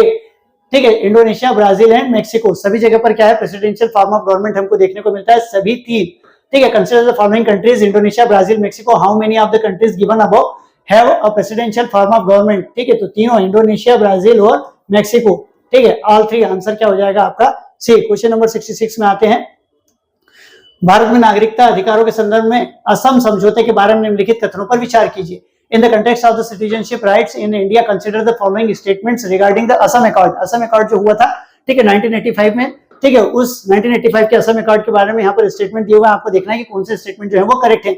इसमें कहा गया है कि 1 जनवरी 1966 से पहले असम आए सभी लोगों को उनके गृह देश वापस भेज दिया जाएगा। इनकरेक्ट है। It states that all persons who came to the Assam prior to 1st January 1966 will be deported to their home country. Incorrect है, ऐसा नहीं बोला गया, ऐसा बोला गया कि 1 जनवरी 1996 के पहले जो लोग असम में आए हुए हैं उनको क्या किया जाएगा, उनको सिटीजनशिप दे दी जाएगी। ठीक है, उनको उनके वापस होम कंट्री नहीं भेजा जाएगा। फर्स्ट स्टेटमेंट इनकरेक्ट है। इस पर इंदिरा गांधी के प्रधानमंत्रित्व काल में हस्ताक्षर किए गए थे। इनकरेक्ट है। It was signed during the prime ministership of Indira Gandhi. Incorrect है, मैंने अभी आपको बताया 1985 में हुआ था, उस समय पे प्रधानमंत्री कौन थे, राजीव गांधी थे, इंदिरा गांधी नहीं थे। दोनों ही स्टेटमेंट इनकरेक्ट है, आपका आंसर हो जाएगा डी, नाइदर 1 नॉर 2। चलिए क्वेश्चन नंबर 67 में आते हैं। प्रत्यक्ष लोकतंत्र के का प्राथमिक उद्देश्य क्या है? What is the primary objective of the direct democracy? ठीक है, प्रत्यक्ष लोकतंत्र का क्या उद्देश्य होता है? व्यक्तिगत स्वतंत्रता और अधिकारों को अधिकतम करना। ठीक है, नहीं। To maximise individual liberties and rights, नियंत्रण और संतुलन की व्यवस्था स्थापित करना। नहीं। To establish a system of check and balances, अभिजात वर्ग के एक छोटे समूह के हाथों में सत्ता केंद्रित करना। नहीं।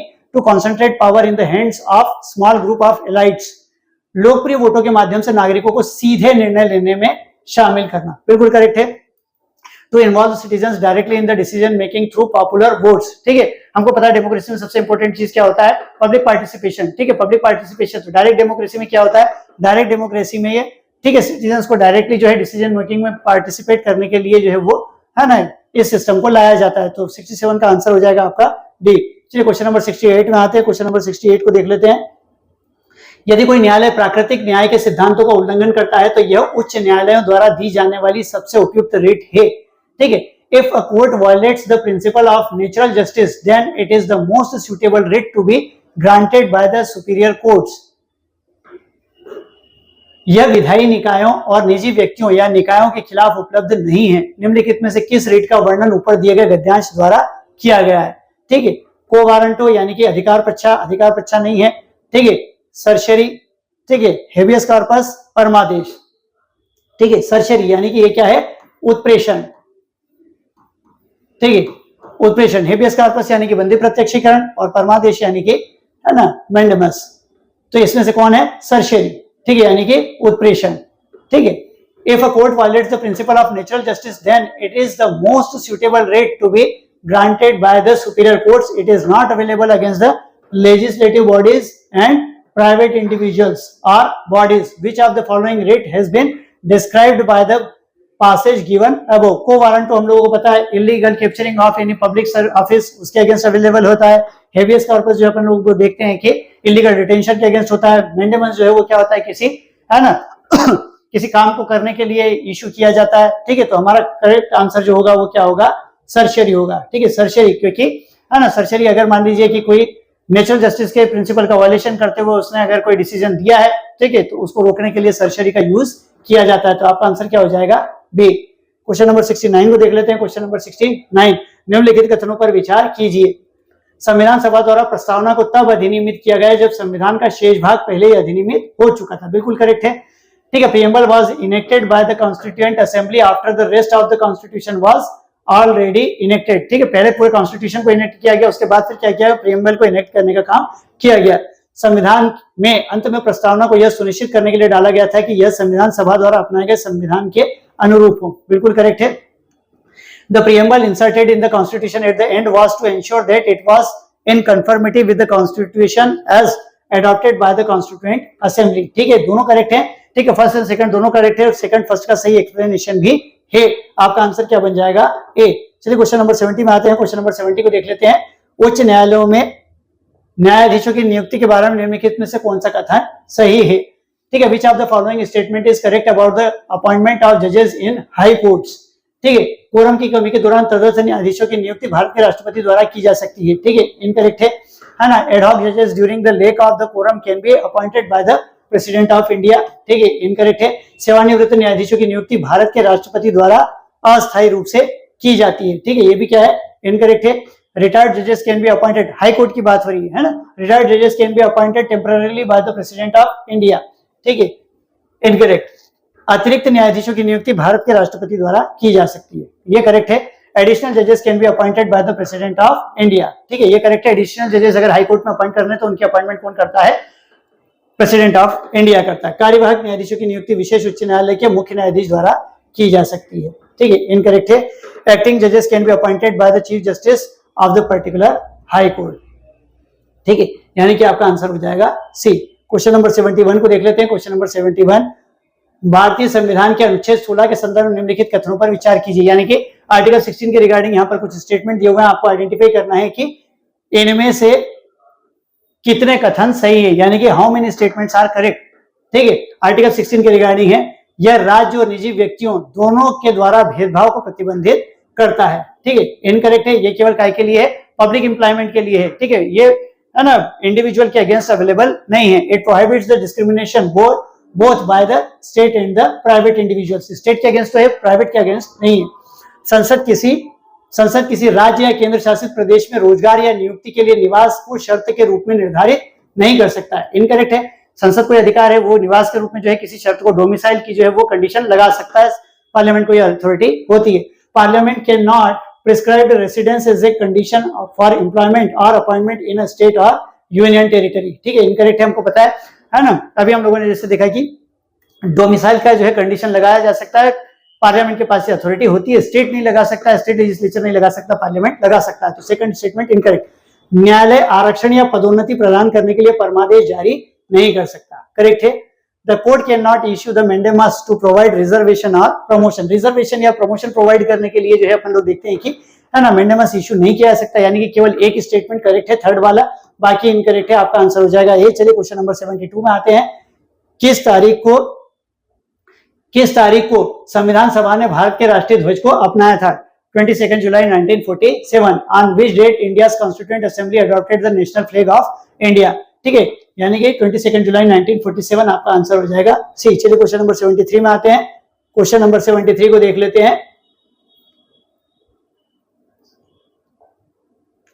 संविधान सभा में मुक्त आयुक्तों के प्रांतों पर समिति का नेतृत्व किसके द्वारा किया गया था? Who headed the committee on chief commissioners provinces in the constituent assembly? ठीक है, आंसर हो जाएगा आपका पट्टाभी सीतारामैया। पट्टाभी सीतारामैया ने जो है वो क्या किया था, चीफ कमिश्नर के जो प्रोविंसेस थे उनसे रिलेटेड कमेटी को जो है हेड करने का काम किया था, ठीक है। 73 का आंसर हो गया आपका ए। चलिए क्वेश्चन नंबर 74 को देख लेते हैं। दुनिया में प्रतिनिधि लोकतंत्र के संदर्भ में गेरीमेंडरिंग वर्ड का क्या मतलब होता है? In the context of representative democracies in the world the term gerrymandering refers to, gerrymandering का मतलब क्या होता है? नागरिकों को जिला सीमाओं में प्रस्तावित परिवर्तनों पर वोट देने की अनुमति की प्रथा नहीं।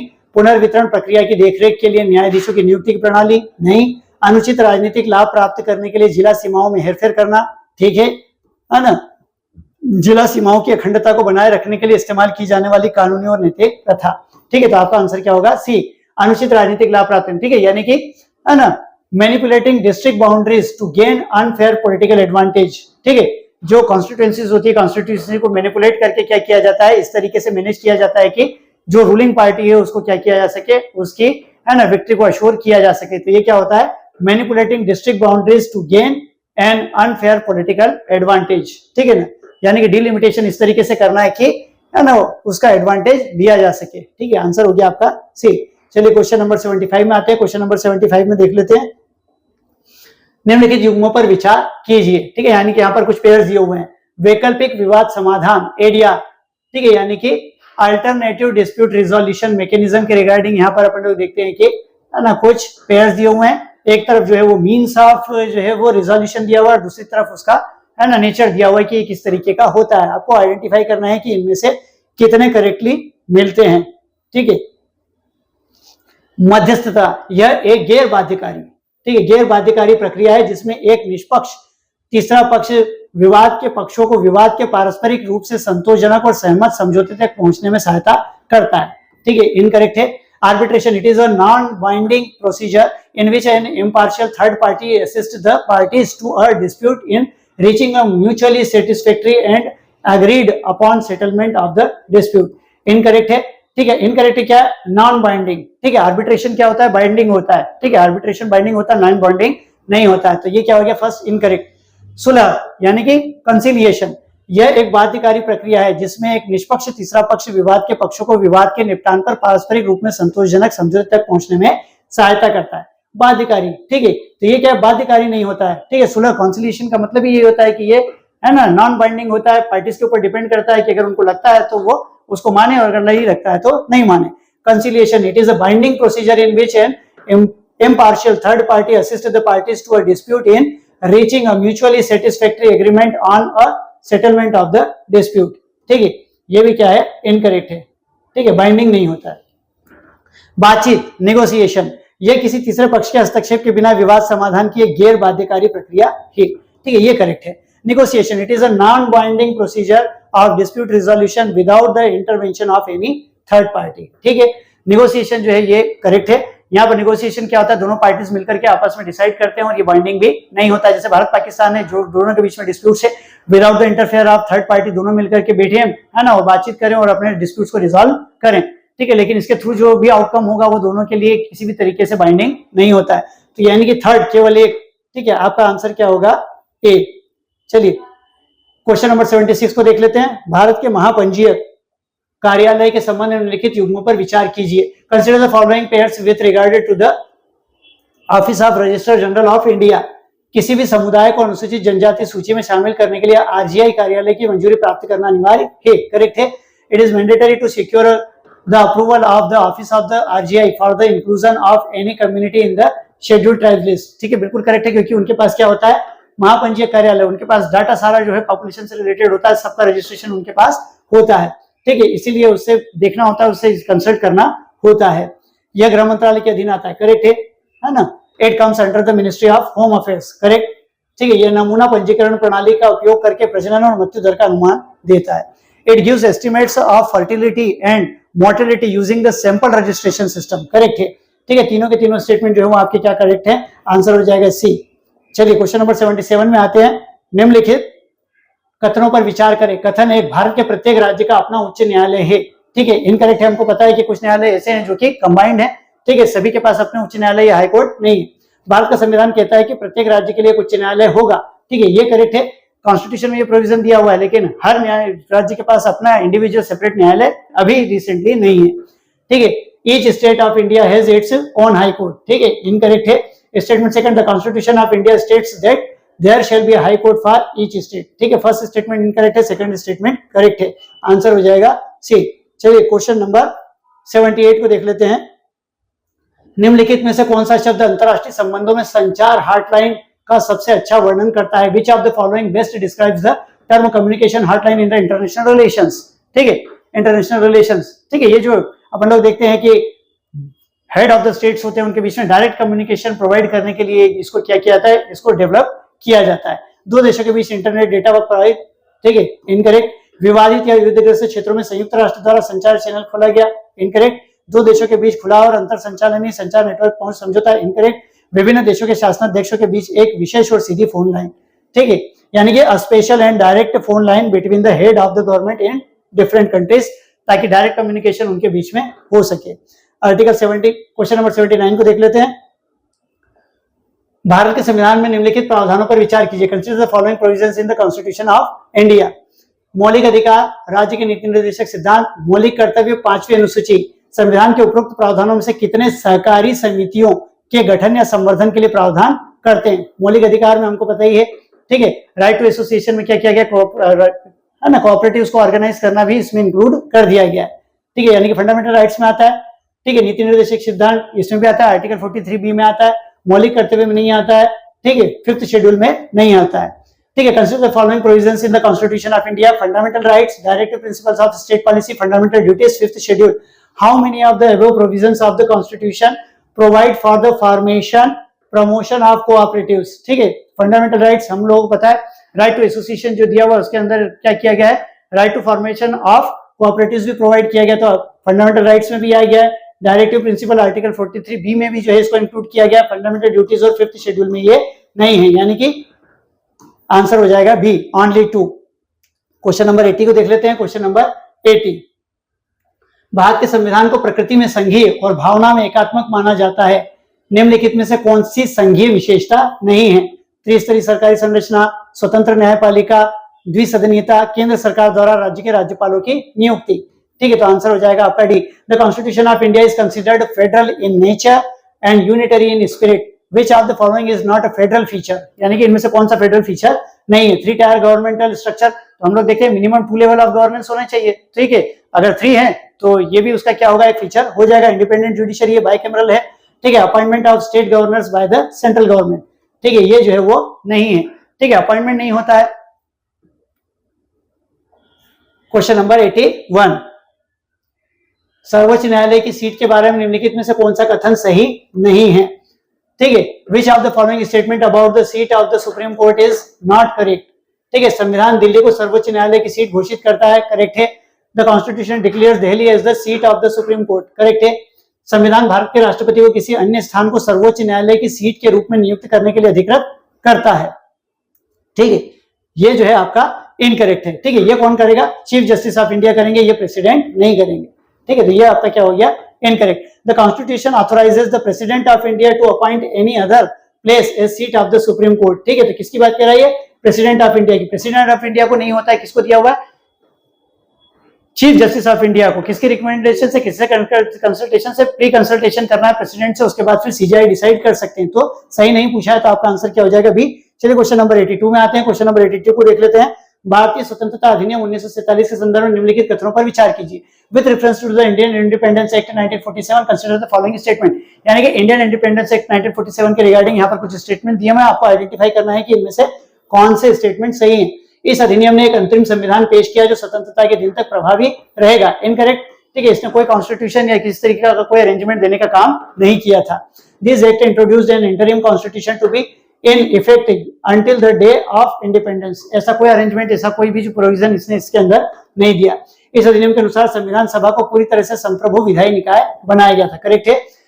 As per this act, Constituent Assembly was made a fully sovereign legislative body। ठीक है, सेकंड स्टेटमेंट करेक्ट है, आपका आंसर हो जाएगा बी। क्वेश्चन नंबर 83 में आ जाते हैं। क्वेश्चन नंबर 83 को देखते हैं। निम्नलिखित में से किस देश का संविधान लिखित है, यानी कि इनमें से किसका कॉन्स्टिट्यूशन रिटन है? हमको पता है इजराइल का कॉन्स्टिट्यूशन जो है वो अनरिटन है, यूएसए का कॉन्स्टिट्यूशन रिटन है, फ्रांस का है। ठीक है, यानी कि सेकंड और थर्ड आंसर हो जाएगा B. Which of the following countries have written constitution? Israel का कॉन्स्टिट्यूशन अनरिटन है, यूएसए और फ्रांस का रिटन है, तो आंसर हो जाएगा आपका सी, सेकंड एंड थर्ड। ठीक है, ब्रिटेन, इजराइल एंड न्यूजीलैंड, 3 देशों के कॉन्स्टिट्यूशन अनरिटन है। ठीक है, तो आपका आंसर क्या हो गया? सी। क्वेश्चन नंबर 84 में आते हैं। संविधान में संशोधन की प्रक्रिया के संबंध में नीचे दिए कथनों में से कौन सा कथन सही नहीं है?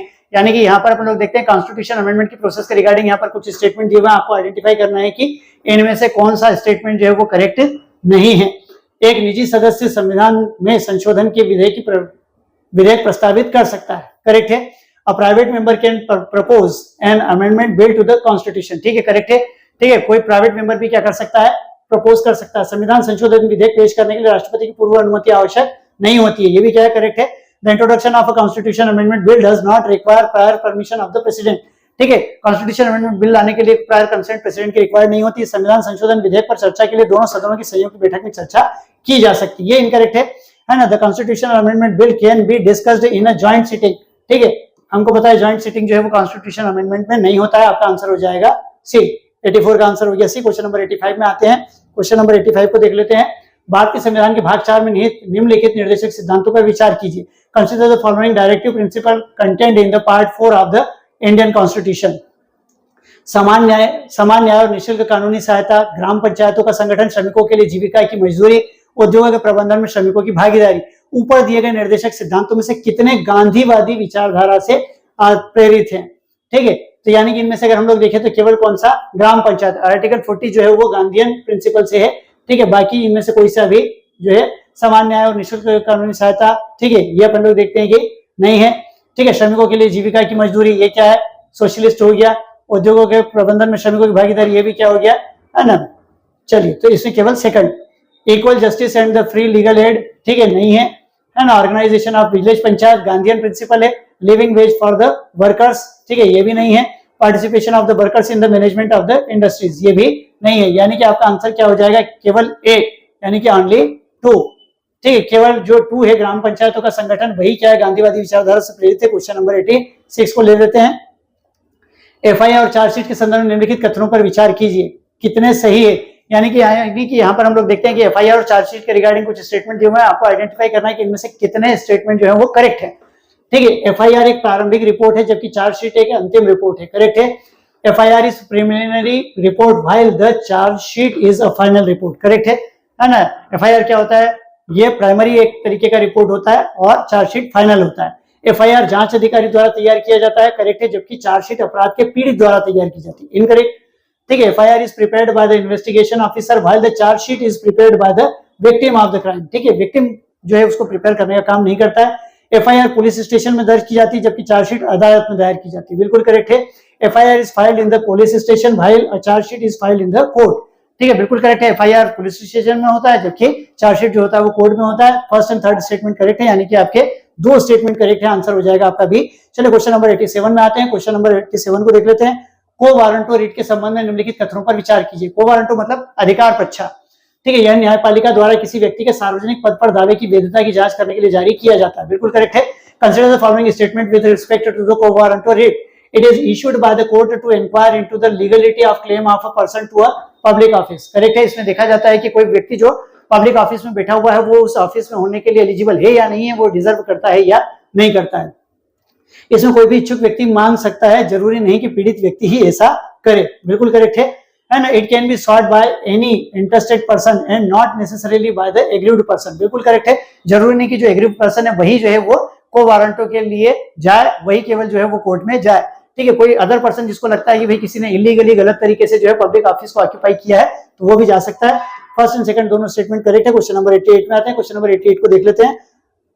अमृत धरोहर योजना जिसकी घोषणा 2023 के केंद्रीय बजट में की गई है का उद्देश्य है, ठीक है, कम कार्बन अर्थव्यवस्था की ओर संक्रमण को सुगम बनाना, वैकल्पिक उर्वरकों और रासायनिक उर्वरकों के संतुलित उपयोग को बढ़ावा देना, 500 नए वेस्ट टू वेल्थ संयंत्र स्थापित करना, वेटलैंड पारिस्थितिकी तंत्र के संरक्षण में स्थानीय समुदाय के मूल्यों को बढ़ावा देना, बिल्कुल करेक्ट है। हम लोगों को पता है अमृत धरोहर स्कीम जो है वो है ना 2023 के बजट में लेकर के आए गए थे। इसका मेन जो ऑब्जेक्टिव था वो क्या था, promotion values of local communities in the conservation of wetland ecosystem, आपका आंसर हो जाएगा डी। क्वेश्चन नंबर 89 को देख लेते हैं। क्वेश्चन नंबर 89, भारत में नागरिकता के संबंध में 1955 की नागरिकता अधिनियम द्वारा निर्धारित नागरिकता प्राप्त करने के तरीकों में से कौन से तरीके हैं ये, ठीक है, यानी कि सिटीजनशिप एक्ट 1955 में इनमें से कौन से तरीके बताए गए हैं जिसको यूज करके कोई इंडिविजुअल जो है इंडिया की सिटीजनशिप ले सकता है, ठीक है। जन्म से नागरिकता करेक्ट है, वंश करेक्ट है, पंजीकरण करेक्ट है, प्राकृतिकीकरण ठीक है करेक्ट है, क्षेत्र का समावेश, बाय बर्थ कोई इंडियन सिटीजन हो सकता है, बाय डिसेंट हो सकता है, बाय रजिस्ट्रेशन हो सकता है, बाय नेचुरलाइजेशन हो सकता है, इनकॉर्पोरेशन ऑफ टेरिटरी, यानी कि पांचों के पांचों तरीके हो सकते हैं। हमको पता है पांचों के पांचों तरीके से कोई सिटीजन बन सकता है। चलिए क्वेश्चन नंबर 90 को देख लेते हैं। भारतीय संविधान में उल्लिखित निम्नलिखित मौलिक अधिकारों पर विचार करें। Consider the following fundamental rights mentioned in the Indian constitution, ठीक है, यानी कि आर्टिकल 14 कानून के समक्ष समानता और कानून का समान संरक्षण, अपराधों के लिए दोषी सिद्धि के संबंध में संरक्षण अनुच्छेद 20, प्रारंभिक शिक्षा का अधिकार अनुच्छेद 21 है, धार्मिक मामलों के प्रबंधन की स्वतंत्रता अनुच्छेद 26, अल्पसंख्यकों को शैक्षणिक संस्थान स्थापित करने और उनका प्रशासन करने का अधिकार अनुच्छेद 30।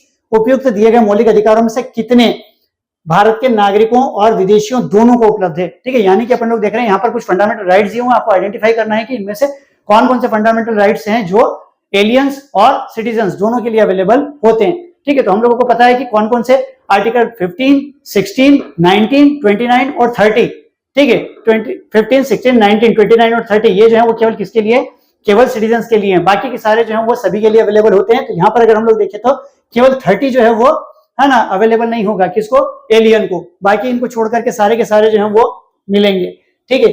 तो एक यानी कि कितने हैं, 1 2 3 4 5, ठीक है, तो आपका आंसर हो जाएगा सी 4, ठीक है। मैंने आपको बताया फिर से 15, 16, 19, 29 और 30 ये राइट्स ऐसे हैं जो केवल सिटीजन्स को मिलते हैं, एलियंस को नहीं मिलते। तो यहाँ पर केवल कौन है, 30 ऐसा है जो केवल सिटीजन्स को मिलेगा, एलियंस को नहीं मिलेगा। चलिए क्वेश्चन नंबर 91 में आ जाते हैं। संविधान के अनुच्छेद 2 और 3 में निहित शक्तियों का उपयोग करते हुए संसद निम्नलिखित में से क्या कर सकती है, मतलब आर्टिकल 2 और 3 में जो अथॉरिटी पार्लियामेंट को दी हुई है उस अथॉरिटी को यूज करके पार्लियामेंट क्या क्या कर सकता है, ठीक है। नए क्षेत्रों को भारत के नए राज्य के रूप में स्वीकार करना, बिल्कुल करेक्ट है। Entry of a new state, ठीक है, बिल्कुल करेक्ट है फर्स्ट स्टेटमेंट। मौजूदा भारतीय राज्यों को विभाजित या विलय करना, ये भी करेक्ट है। स्प्लिट और merger of the existing Indian states, correct है। मौजूदा भारतीय राज्यों के नाम और सीमाओं को बदलना, करेक्ट है। Alter the names and boundaries of the existing states, ठीक है, तीनों ही करेक्ट है, यानी कि आंसर हो जाएगा आपका डी। ठीक है, सेकंड और थर्ड में जो अथॉरिटी पार्लियामेंट को दी हुई उसको यूज करके ये तीनों काम पार्लियामेंट कर सकते हैं। चलिए क्वेश्चन नंबर 92 में आते हैं। क्वेश्चन नंबर 92 को देख लेते हैं। निम्नलिखित संवैधानिक विशेषताओं पर विचार कीजिए। संसद की संप्रभुता का सिद्धांत, नाम मात्र की कार्यपालिका की उपस्थिति, संसद के निचले सदन का विघटन। उपरोक्त में से कितनी भारतीय संविधान के तहत संसदीय सरकार की, भारतीय संविधान के तहत संसदीय सरकार की आवश्यक विशेषताएं? हमारे यहाँ पर संसद की प्रभुता नहीं है, नाम मात्र की कार्यपालिका जो है वो होती है और निचले सदन का विघटन भी होता है। तो सेकंड और थर्ड स्टेटमेंट, ठीक है, यानी कि 2 आपका आंसर हो जाएगा। Consider the following constitutional features. Doctrine of sovereignty of parliament, ठीक है, कॉन्स्टिट्यूशन ऑफ इंडिया जो है वो पार्लियामेंट को सोवरेन नहीं बनाता है। Presence of nominal executive, correct है। Dissolution of the lower house of the parliament, correct है। How many of the above are the essential features of the parliamentary government as provided under the constitution of India, ठीक है, तो क्या हो जाएगा आपका answer B. ठीक है, according to constitution of India देखना है। ठीक है, क्वेश्चन नंबर 93 में आ जाते हैं। क्वेश्चन नंबर 93 को देख लेते हैं। कृषि और प्रसंस्कृत खाद्य उत्पाद निर्यात विकास प्राधिकरण एपेडा के संबंध में निम्नलिखित कथनों पर विचार कीजिए। Consider the following statements regarding the agriculture and processed food product export development authority, ठीक है, यह वाणिज्य और उद्योग मंत्रालय के तहत एक शीर्ष संगठन है, करेक्ट, ठीक है। It is an apex organisation under the ministry of commerce and industries, correct है। अधिकांश कृषि उत्पादों के साथ साथ समुद्री उत्पाद भी एपेडा के अंतर्गत आते हैं। सेकंड स्टेटमेंट इनकरेक्ट है। Most agricultural products along with the marine products are covered under the APEDA, ठीक है, आंसर हो जाएगा आपका ए। चलिए क्वेश्चन नंबर 94 में आते हैं। क्वेश्चन नंबर 94 को देख लेते हैं। निम्नलिखित में से कौन से सामान्यतः नागरिकता के कर्तव्य माने जाते हैं? ठीक है, जनरली, है ना, according to the constitution of India नहीं, जनरली जो माने जाते हैं। करों का भुगतान करना, करेक्ट है। देश की रक्षा करना, करेक्ट है। संपत्ति का स्वामित्व रखना, ये कर्तव्य नहीं होता है, ठीक है, यानी कि फर्स्ट और सेकंड जो है वो आपका करेक्ट हो जाएगा। Which of the following are generally considered duties of citizenship? Generally considered, not according to the constitution of India. Paying tax जो है करेक्ट है। डिफेंडिंग द कंट्री, करेक्ट है। ऑनिंग द प्रायोरिटी, ठीक है, यानी कि फर्स्ट और सेकंड आपका करेक्ट हो जाएगा, आंसर हो जाएगा बी। क्वेश्चन नंबर 95 में आते हैं। क्वेश्चन नंबर 95 को देख लेते हैं। Doctor B R. अम्बेडकर के अनुसार निम्नलिखित में से कौन सी भारतीय संविधान की एक नई विशेषता है? संवैधानिक उपचार का अधिकार, राष्ट्रीय आपातकाल के प्रावधान, राज्य के नीति निर्देशक सिद्धांत, भारतीय संघ की अविनाशी प्रकृति। नीति निर्देशक सिद्धांत, ठीक है, डीपीएसपी और फंडामेंटल राइट्स दोनों को हमारे यहाँ पर इंक्लूड किया गया, जबकि अदर कॉन्स्टिट्यूशंस में ऐसा नहीं। According to the B R. Ambedkar, which of the following is a novel feature of the Indian constitution? Right to constitutional remedies, provision of national emergency, directive principle of state policy, indestructible nature of the Indian federation, ठीक है, तो क्या हो जाएगा? Directive principles of state policies, ठीक है। Question number 96 को देख लेते हैं। नागरिकता अधिनियम 1955 के संदर्भ में निम्नलिखित में से किस मामले में सरकार किसी व्यक्ति की नागरिकता छीन सकती है? ठीक है, यदि कोई नागरिक पंजीकरण या प्राकृतिकरण के बाद 5 वर्षों के भीतर किसी देश में 2 वर्षों के लिए कारावास में रहा हो, ठीक है, करेक्ट है ना। अगर उसने रजिस्ट्रेशन करवा लिया है, अगर उसका नेचुरलाइजेशन हो गया, दोनों में से किसी भी तरीके से उसने सिटीजनशिप लिए, लेकिन सिटीजनशिप लेने के विद इन 5 ईयर अगर वो 2 इयर्स किसी अदर कंट्री में जेल में चला जाता है तो उसकी सिटीजनशिप खत्म हो जाती है, करेक्ट है। With reference to the citizenship act 1955, in which of the following cases the citizenship of a person can be deprived by a government? ठीक है, if a citizen has within 5 years after registration और naturalisation been imprisoned in any country for 2 years, ठीक है, अगर 2 years के लिए वो imprisoned हो जाता है तो उसकी सिटीजनशिप चली जाएगी। यदि कोई नागरिक लगातार 7 वर्षों तक भारत से बाहर रहा हो, ठीक है, बिल्कुल करेक्ट है। If a citizen has been ordinarily residing out of the India for 7 years continuously अगर वो बाहर रह रहा है तो भी उसको क्या किया जा सकता है? उसकी सिटीजनशिप को लिया जा सकता है। यदि किसी नागरिक ने भारत के संविधान के प्रति अनिष्ठा दर्शाई हो, करेक्ट है। If citizen has shown disloyalty to the constitution of India, तीनों ही कंडीशन में जो है क्या हो जाएगा? उसकी सिटीजनशिप चली जाएगी, आंसर हो जाएगा डी। क्वेश्चन नंबर 97 को देख लेते हैं। हाल ही में खबरों में रही परियोजना 39A किससे जुड़ी हुई है?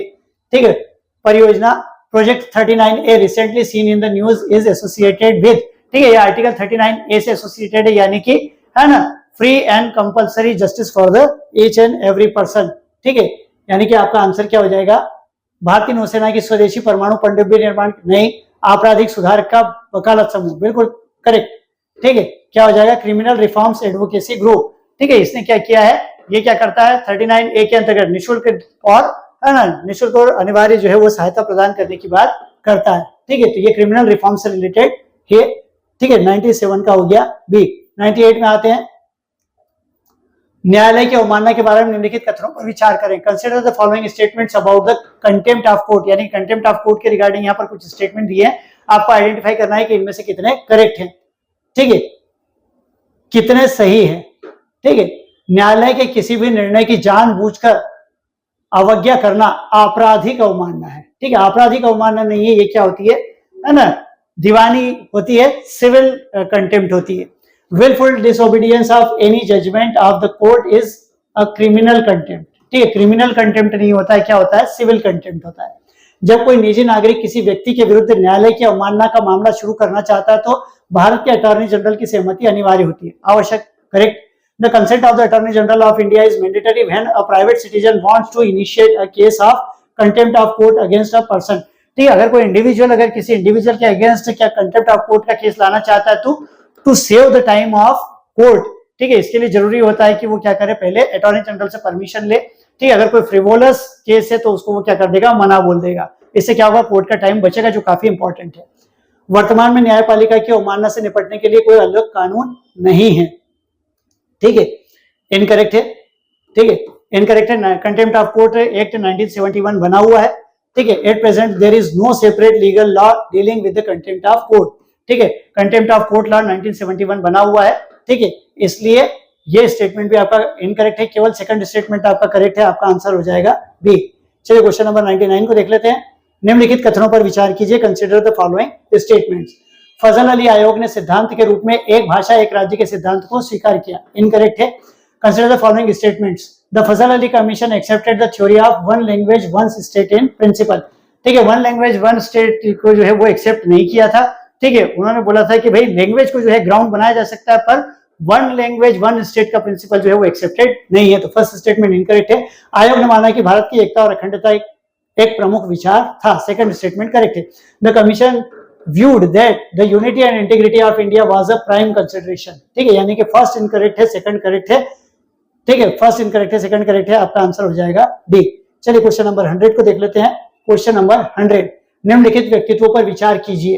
Consider the following personalities. Sucheta Kripalani, Usha Mehta, captain Lakshmi Sahgal, Begum Aizaz Rasul, Annie मस्कारेन उपयुक्त नेताओं में से कितने भारत की संविधान सभा का हिस्सा थे, ठीक है। Consider the following personalities. Sucheta Kripalani, Usha Mehta, captain Lakshmi Sahgal, Begum Aizaz Rasul, Annie मस्कारेन, ठीक है। 1 2 3 and 4 and 5, ठीक है। all of the five were the members of constituent assembly, आपका आंसर हो जाएगा D. all five were the members of constituent assembly। Thank you friends. तो आज हम लोगों ने 54th डे को कंप्लीट किया है, ठीक है। आगे के टास्क के लिए आप जो है कल्पाक्ष के साथ बने रहिए।